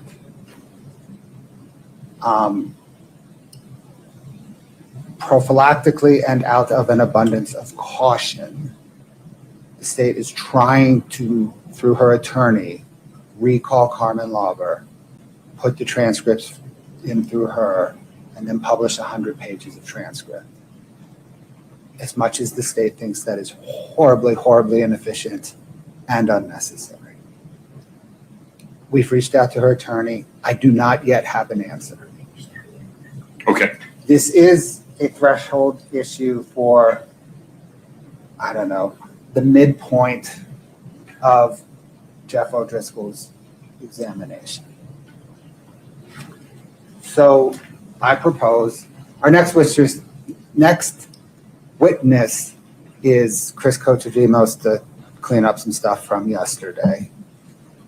I propose we next call him. We then begin the state's direct examination of Detective O'Driscoll. That'll probably take us till lunch. I may have a better answer at lunch as to how the state will proceed. Okay. Let me just ask some mechanics questions. Why can't the state just ask Jeff O'Driscoll a bunch of questions about whether certain exchanges with Ms. Lauber occurred? And to the extent he doesn't remember or can't remember specifically, use the transcripts to refresh his recollection and even show the jury, publish them at that time, but use him as the root. And if you want to call Ms. Lauber, you're entitled to do so. Your Honor, that may be the route anyway, and it may just, from an efficiency standpoint, going through the questioning to ultimately get to refreshing and publishing, it seems to me that that's waste time. It will be more efficient to just publish the 100 pages. Okay. Because that's where we're going to land anyway. All right. Ms. Lewis, please proceed. I just want to make a record. Go ahead. We stand by our objection that allowing prior consistent statements to come in without a sponsoring witness is a violation of both the Sixth Amendment right, of our client's Sixth Amendment right, and Crawford versus Washington. It also violates her right to due process. Under the Utah State Constitution and the federal Constitution, she is not receiving a fair trial. And the remedy that we should recall the state star witness absolutely is burden shifting, and we stand by our objection. If those 100 pages are going to be published, we want all of it published. We want all 1,000 pages. All right. And how do you want that to occur? Do you want to just play the interviews with Ms. Lauber? Sure, we could do that. We could just play them all. They're 7.5 hours, but that's how we want to do it. And tell me why you want to do that. Because there are numerous other portions of the interviews where she is being influenced by law enforcement and shows that she's willing to just go along with whatever they say, just as she stated. But I think to pick out, particularly, like I said, the May 10th interview, there are a lot of things she says in that interview that are inconsistent with all of her other statements, but the state just wants to publish that she was going to testify before the grand jury, which I don't even understand that. I mean, all that does is cause the jury to speculate and confuse issues. And that's just one example out of what they've pulled out of the transcripts. We're back where we started, Mr. Bloodworth. This is the position the state originally took. Does this change anything?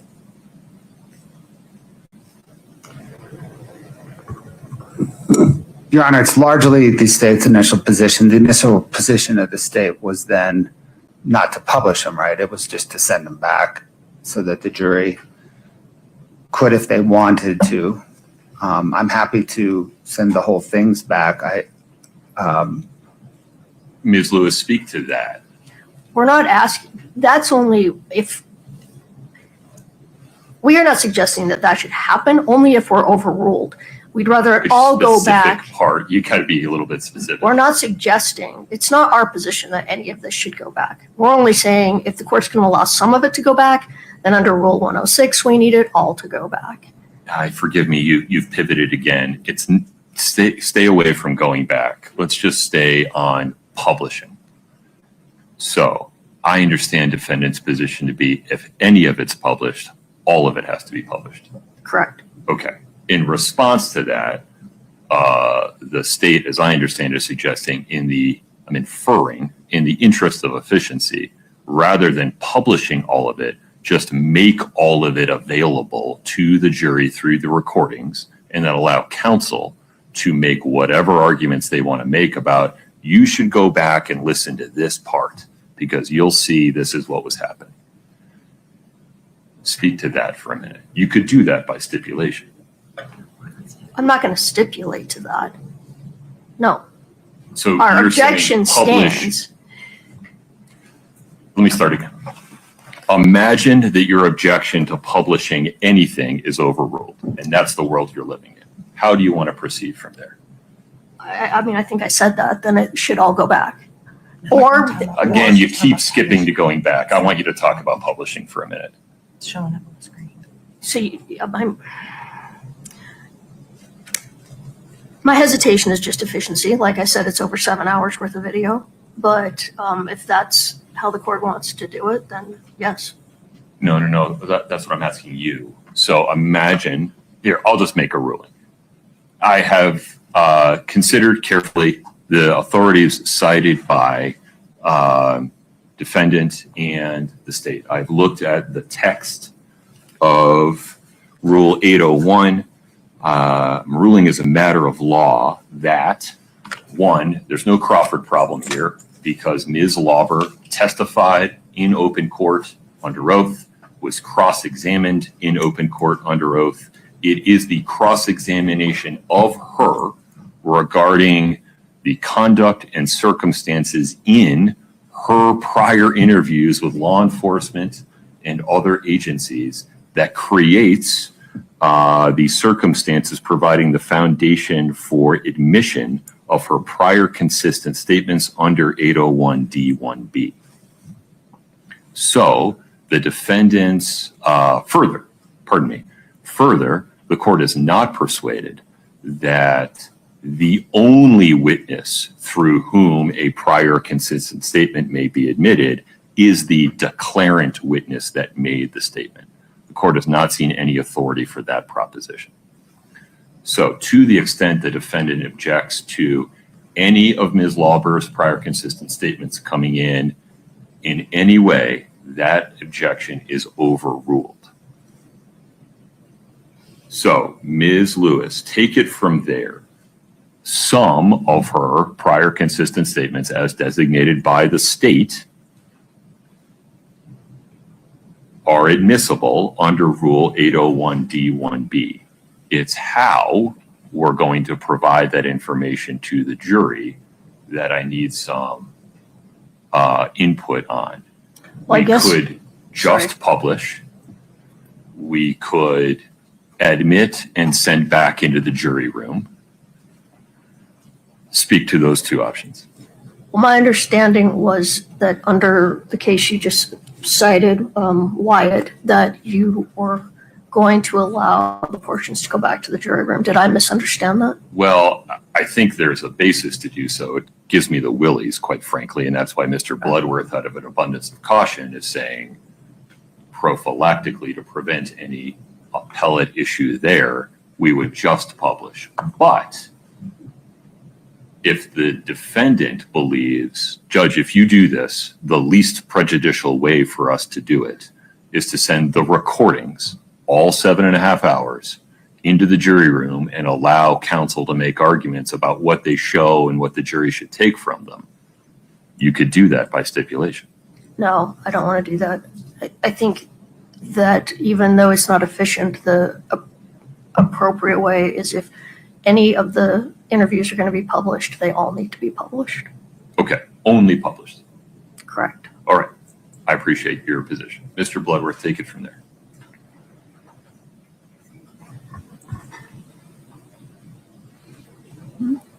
Your Honor, the state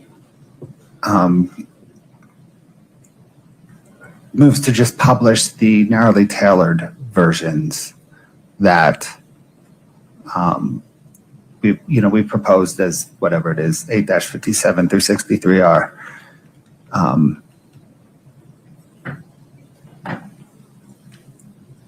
I think beyond so, I don't think there's a 106 concern beyond that. I don't know. We're going to find out, but okay. Yeah, and as a compromise, the state is fine with sending full videos back or some mix of publish the narrow pages and send a full video back.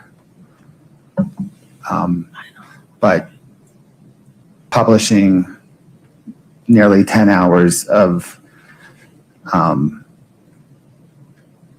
interview I don't think it's productive. I think it's a waste of the jury's time.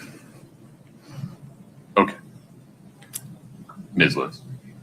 We object to it all going back. It's the same problem. The problem arises is the same as, well, let me rephrase that. The jury's been told they're to rely on their memory of witnesses. If the whole thing goes back, they can go over and over and over her statements on the video, which is not what they can do with any other witness.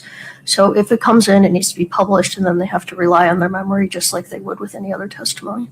I appreciate that position. Why are we publishing all of it rather than just the parts or some parts of what the state has designated? Because there are, I already made my issue or raised the issue about the May 10th.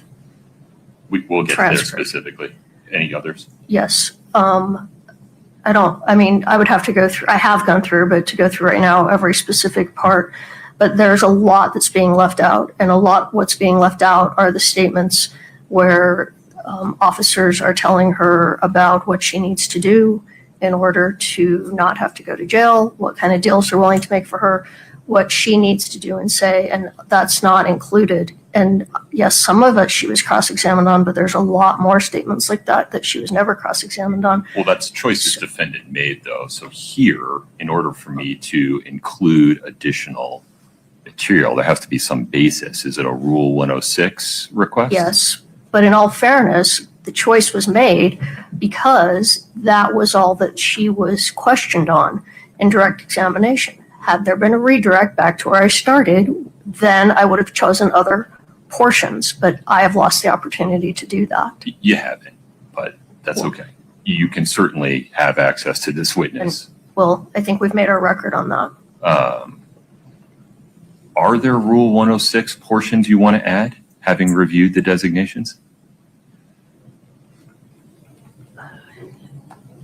I think we need all of it. I think the jury needs to see exactly what her demeanor is, how she acts with the officers, how the officers treat her. There are numerous other parts of this transcript that may come in through Detective O'Driscoll. I don't know yet. I don't know the answer to that fully yet, but there are a lot of other statements by both Detectives O'Driscoll and Detective Maynard that go to show that she was unduly influenced. There's a lot of it. I know, but you're not giving me which ones they are.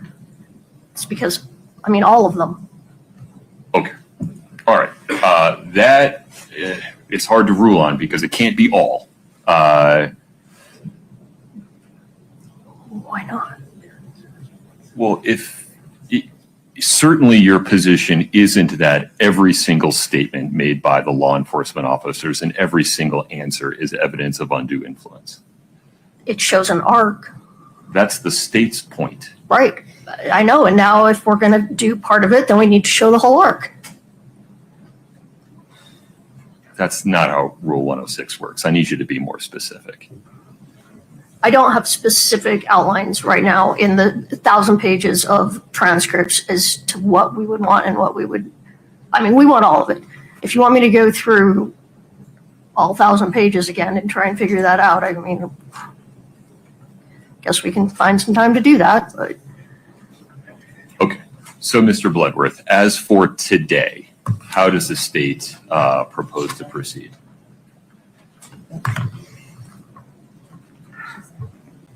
So I propose we call Chris Cotodemos. I then will call Jeff O'Driscoll. We will get to maybe, I don't know, 45 minutes into his argument before this will become an issue.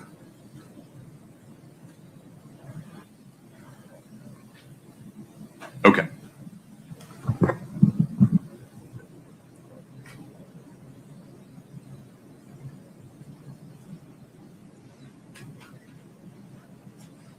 My sense on timing, Your Honor, is this doesn't become an issue till a lunch break.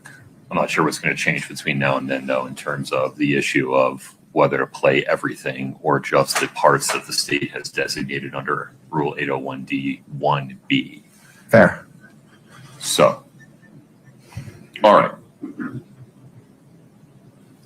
The issue before the court is the state's motion to admit redacted exhibits 8-57R through 8-63R. The state is offering what it views as narrowly tailored portions of the transcripts of Ms. Lauber's prior interviews with law enforcement investigators and other government agencies as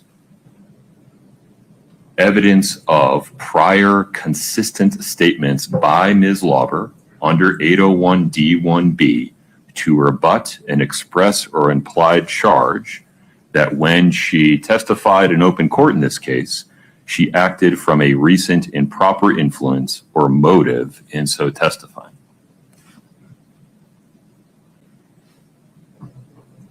In response, defendant does not provide a sufficiently specific argument that the state has over-designated any of these portions beyond what would be permissible under 801D1B. And though defendant makes a Rule 106 argument regarding additional portions that would be necessary to provide context for, explain, or qualify Ms. Lauber's statements, their position is that all of it does. And that does not provide the court with a sufficient basis to rule one way or another whether other additional portions of these prior interviews are required to be included under Rule 106. Based on the record currently before the court and the procedural posture that brings us to this point, the state's motion to admit redact exhibits 8-57R through 8-63R is granted to the following extent. The state may publish these exhibits and use them with witnesses that are on the stand. Sitting here today, the court is not prepared to rule and does not rule that 8-57R through 8-63R may go into the jury room as admitted exhibits under Rule 17K because, sitting here at the moment, the court determines that they should not, in the opinion of the court, be in the possession of the jury to make absolutely sure that the jury does not give undue influence to these specific portions of a single witness's testimony as compared to the testimony of all the other witnesses in this case. Mr. Bloodworth, anything further on that? No, Your Honor. Ms. Lewis? Yes, Your Honor. We actually would move for a continuance because we need to go through all the 1,000 pages again and figure out what portions should be let in. If the court's not inclined to let all of it in, then we don't have anyone in the cry room doing this for us. So we need time to do that. So we'd ask for a 2-day continuance. 2 days. Yes. Your request for a 2-day continuance is denied. I don't have a basis to use that much time of the jury when this motion was filed 2 days ago, and I raised it with you yesterday morning. Okay. Your request for a 2-day continuance is denied. All right, a 1-day continuance then? To tomorrow morning. Yes. And what is it you're going to do between now and then? I guess we're going to go through the whole transcript and find out what we want included under Rule 106. And you're going to file something so I can read it? Yeah.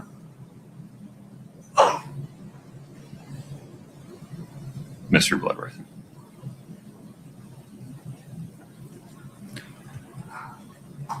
Your Honor, the state objects. Not only did the state file the motion 2 days ago with the specific portions, this whole issue was teed up last week when Carmen Lauber testified. I don't think there were any surprises in the motion, and I think the state's motion and the redacted versions it filed were probably what everybody expected.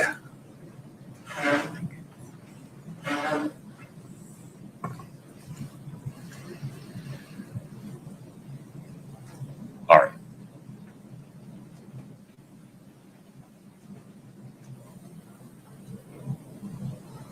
And Ms. Lewis, you'd be filing something in writing that had additional either Rule 106 inclusions or some identification of where the state has over-designated things, correct? Yes.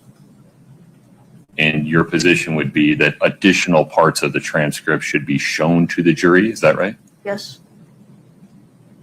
That is so slow. There's just no way this is going to work. There's no way we can edit the video. I'm not tracking, Your Honor. Yeah, each of these transcripts corresponds to a video of an interview, correct? Correct. It would seem that watching and listening to the video is more efficient than reading the transcript. 100%, Your Honor. Based on the ruling right now, like 2 minutes ago, we have launched our video editor to create the video now of the narrowly tailored portions. That's how we would publish them. Is by playing the video. Okay. All right. One suggestion could be if the state wants to hold off on publishing all of this and see where they get with their testimony of Detective O'Driscoll, and maybe through appropriate direct examination, they can get in the portions they feel are important, and then maybe none of this would be necessary if that decision could be held off. And then if at the end of the day they still want to publish the whole thing, then we would ask that we not hold court tomorrow so we can do that. I think that would be more efficient. Maybe. Your Honor, we're going to want to publish it. Okay. Let's just cut to that chase. All right. Folks, give me 5 minutes. Actually, just give me till 11. Okay. We're in recess.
Go back on the record. We're back on the record in 231-500-139. Counsel for the state and for defendant are present. Defendant is present.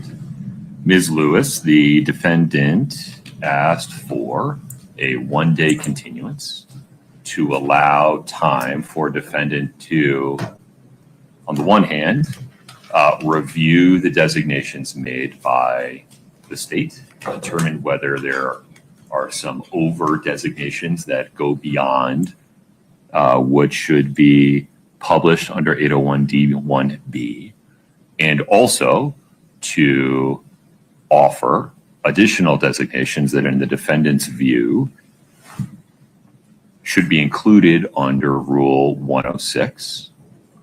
That request is granted. We need to come up with a set of deadlines by which defendant will take those positions in writing, by which the court and the state can review them, by which we can have a discussion on the record about which of defendant's positions are persuasive.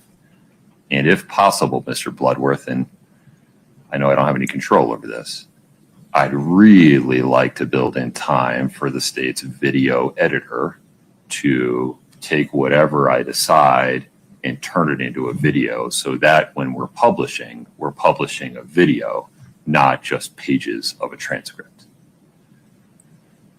Let's work backwards from there. Mm-hmm. How long is that process? And if you need to take when tell your video editor to press pause, I'd understand. So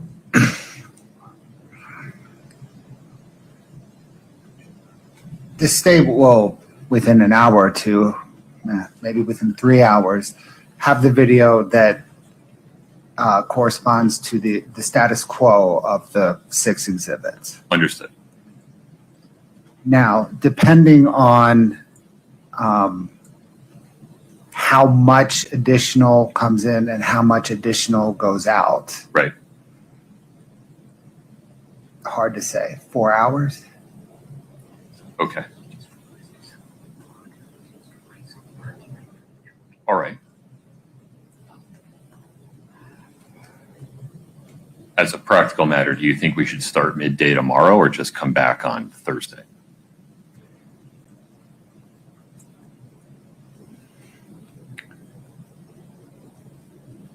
I was hoping to come back midday tomorrow. So we can do that, assuming was the court considering a deadline from defense something like 6 p.m. today? Yes, something like that. If we get that at 6 p.m., my sense is by 8:30 tomorrow, the state will have a response. The court rules by 9:30. 9:30. We can probably get the video done. Okay. Ms. Lewis.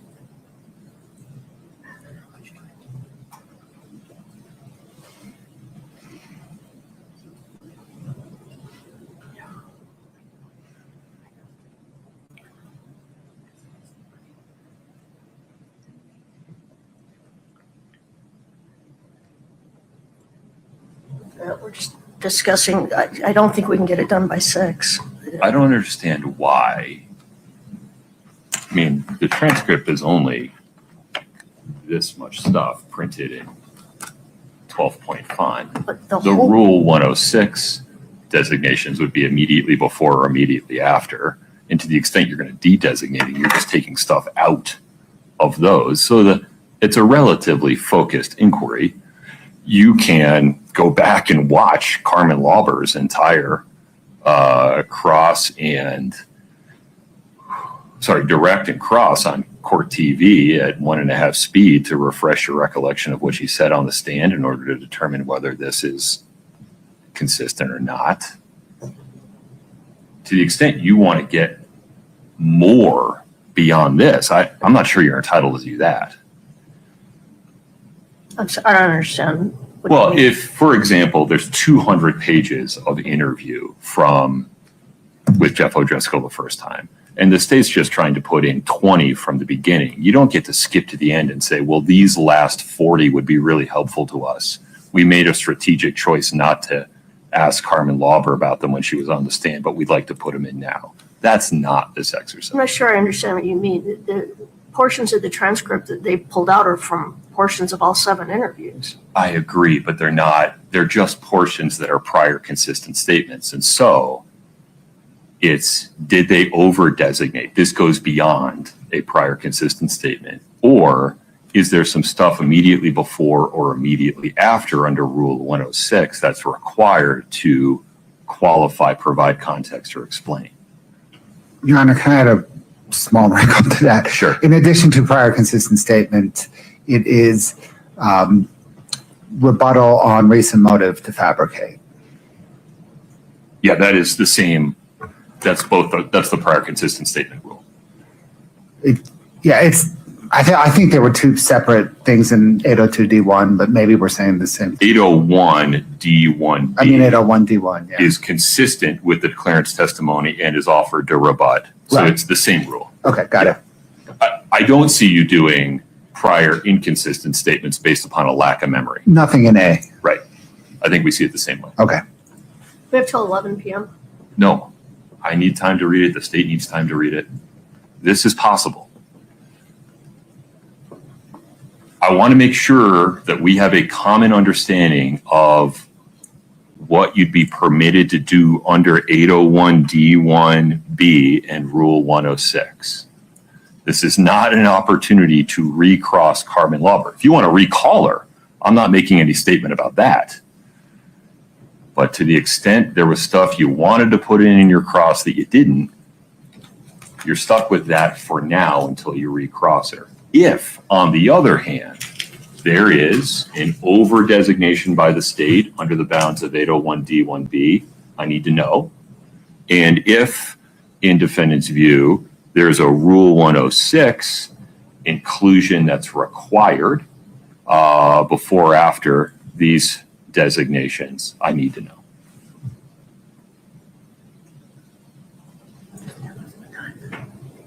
Understood. Okay. So 6 p.m., we need it in writing, filed in the case, please. If you would separate out what you believe need to be de-designated versus what you need to be, I think needs to be added under Rule 106, I'd appreciate that. We'll reconvene at 8:30 tomorrow morning. Yes, Mr. Bloodworth? Yes, sir. Okay. Now, in terms of how to proceed for the remainder of today, do you want to put Kotradimus on and get him done, or do you want to break now?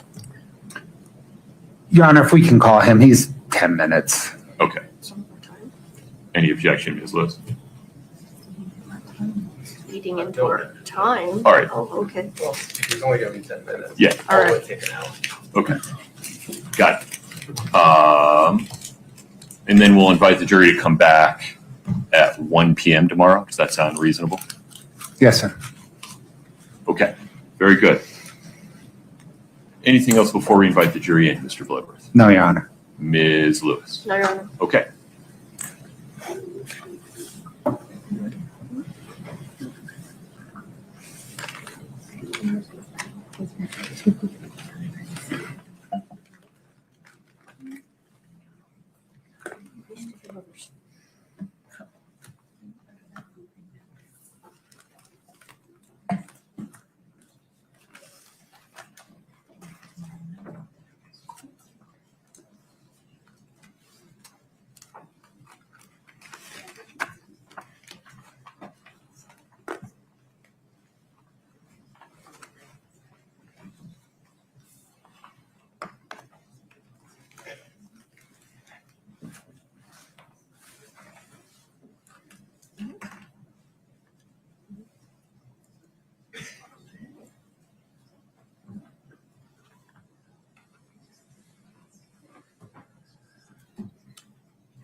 Have a seat as you come in. Thank you.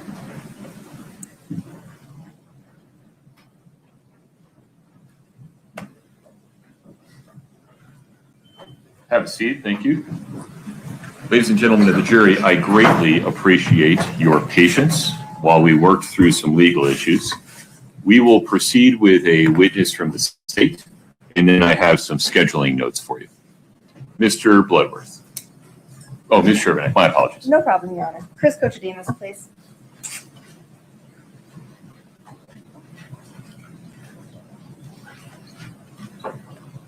If you step in front of Brady. Please raise your right hand. Do you solemnly swear the testimony you're about to give in the matter before the court to be the truth, the whole truth, and nothing but the truth, subject to the pains and penalties of perjury? Aye. Thank you. Have a seat.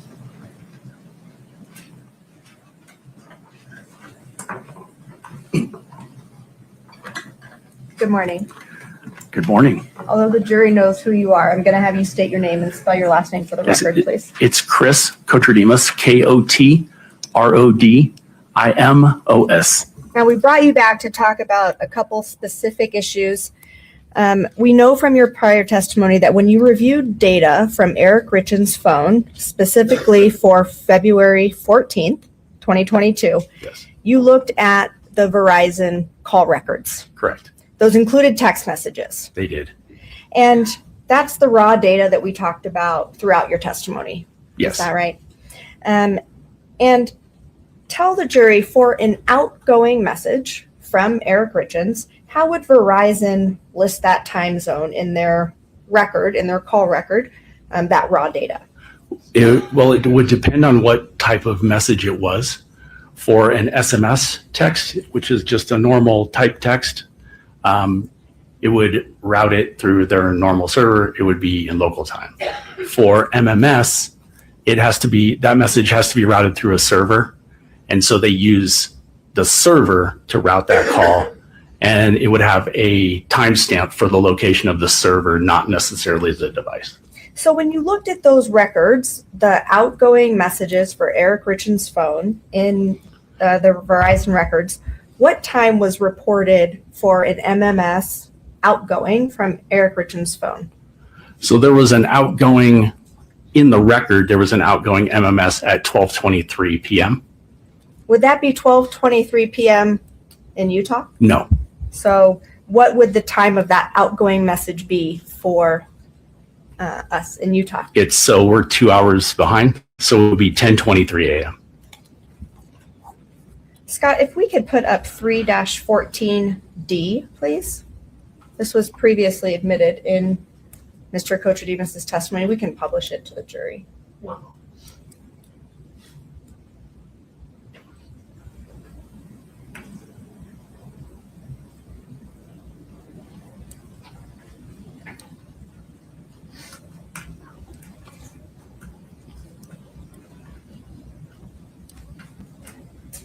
Okay, there you go.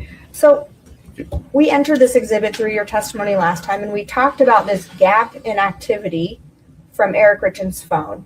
And so what you've just described conforms with the raw data. Is that right? Yes. And describe it again now that the jury can see the time frame we're talking about. If a call record or a text message MMS showed outgoing from Eric Richins' phone at 12:23 in the raw data, you confirmed that that would have been 10:23 in Utah. Correct. How did you verify that? So one, just the knowledge and experience of knowing that that's how Verizon routes MMS messages. They use an Eastern time zone, which is consistent with their headquarters location. So to verify that, for time zones are very critical for analysts, obviously. So what you would do is, if you have a source to look at the original text, and in this case we do, which would be Eric Richins' his phone extraction, his cell download, I would expect to see, based on the time difference, an outgoing MMS text at 10:23 a.m. versus 12:23 p.m. And I did find that there was an outgoing message at 10:23 a.m., an MMS message to that number, and it was a photo. So essentially, through your analysis and changing the time zones as necessary, this exhibit is still accurate. Yes. Scott, if you could put up 3-39D, page 5, please, for the witness. This has previously been admitted. And you can publish it as well. And you can blow up one of those messages or.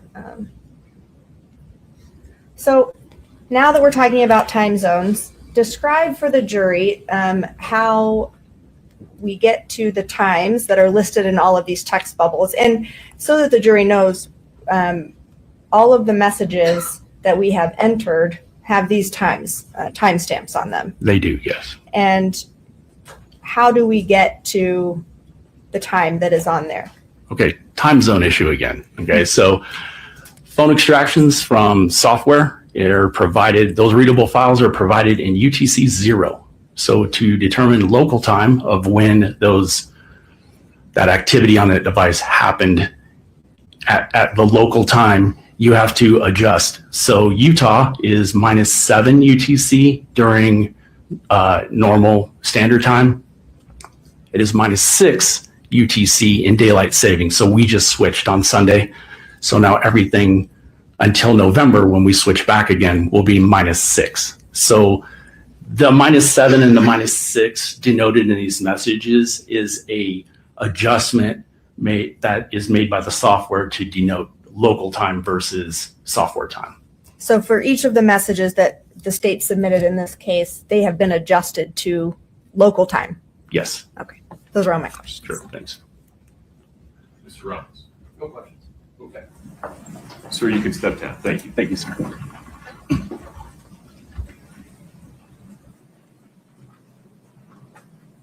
Council will proceed with the scheduling notes, correct? Yes, Your Honor. Ms. Lewis? Yes. All right. Ladies and gentlemen, I appreciate your patience this morning. We've been working very hard on some legal issues that will materially increase the efficiency of the presentation of evidence going forward. I know it's hard for you to know that, not being in the courtroom. I'm just asking you to take my word for it. We have more work in that regard to do. Rather than have you sit here while we do it, we're going to send you home for the day and not ask you to return until 1 p.m. tomorrow. So we will recess until 1 p.m. tomorrow. As always, during this period of recess, please do not speak about the case with anyone. Do not allow anyone to speak about it with you. Please do not watch, listen, or read anything about the case. Please do not do any research of any kind. I greatly appreciate your patience. Travel safely. 1 p.m. tomorrow. Please rise for the jury.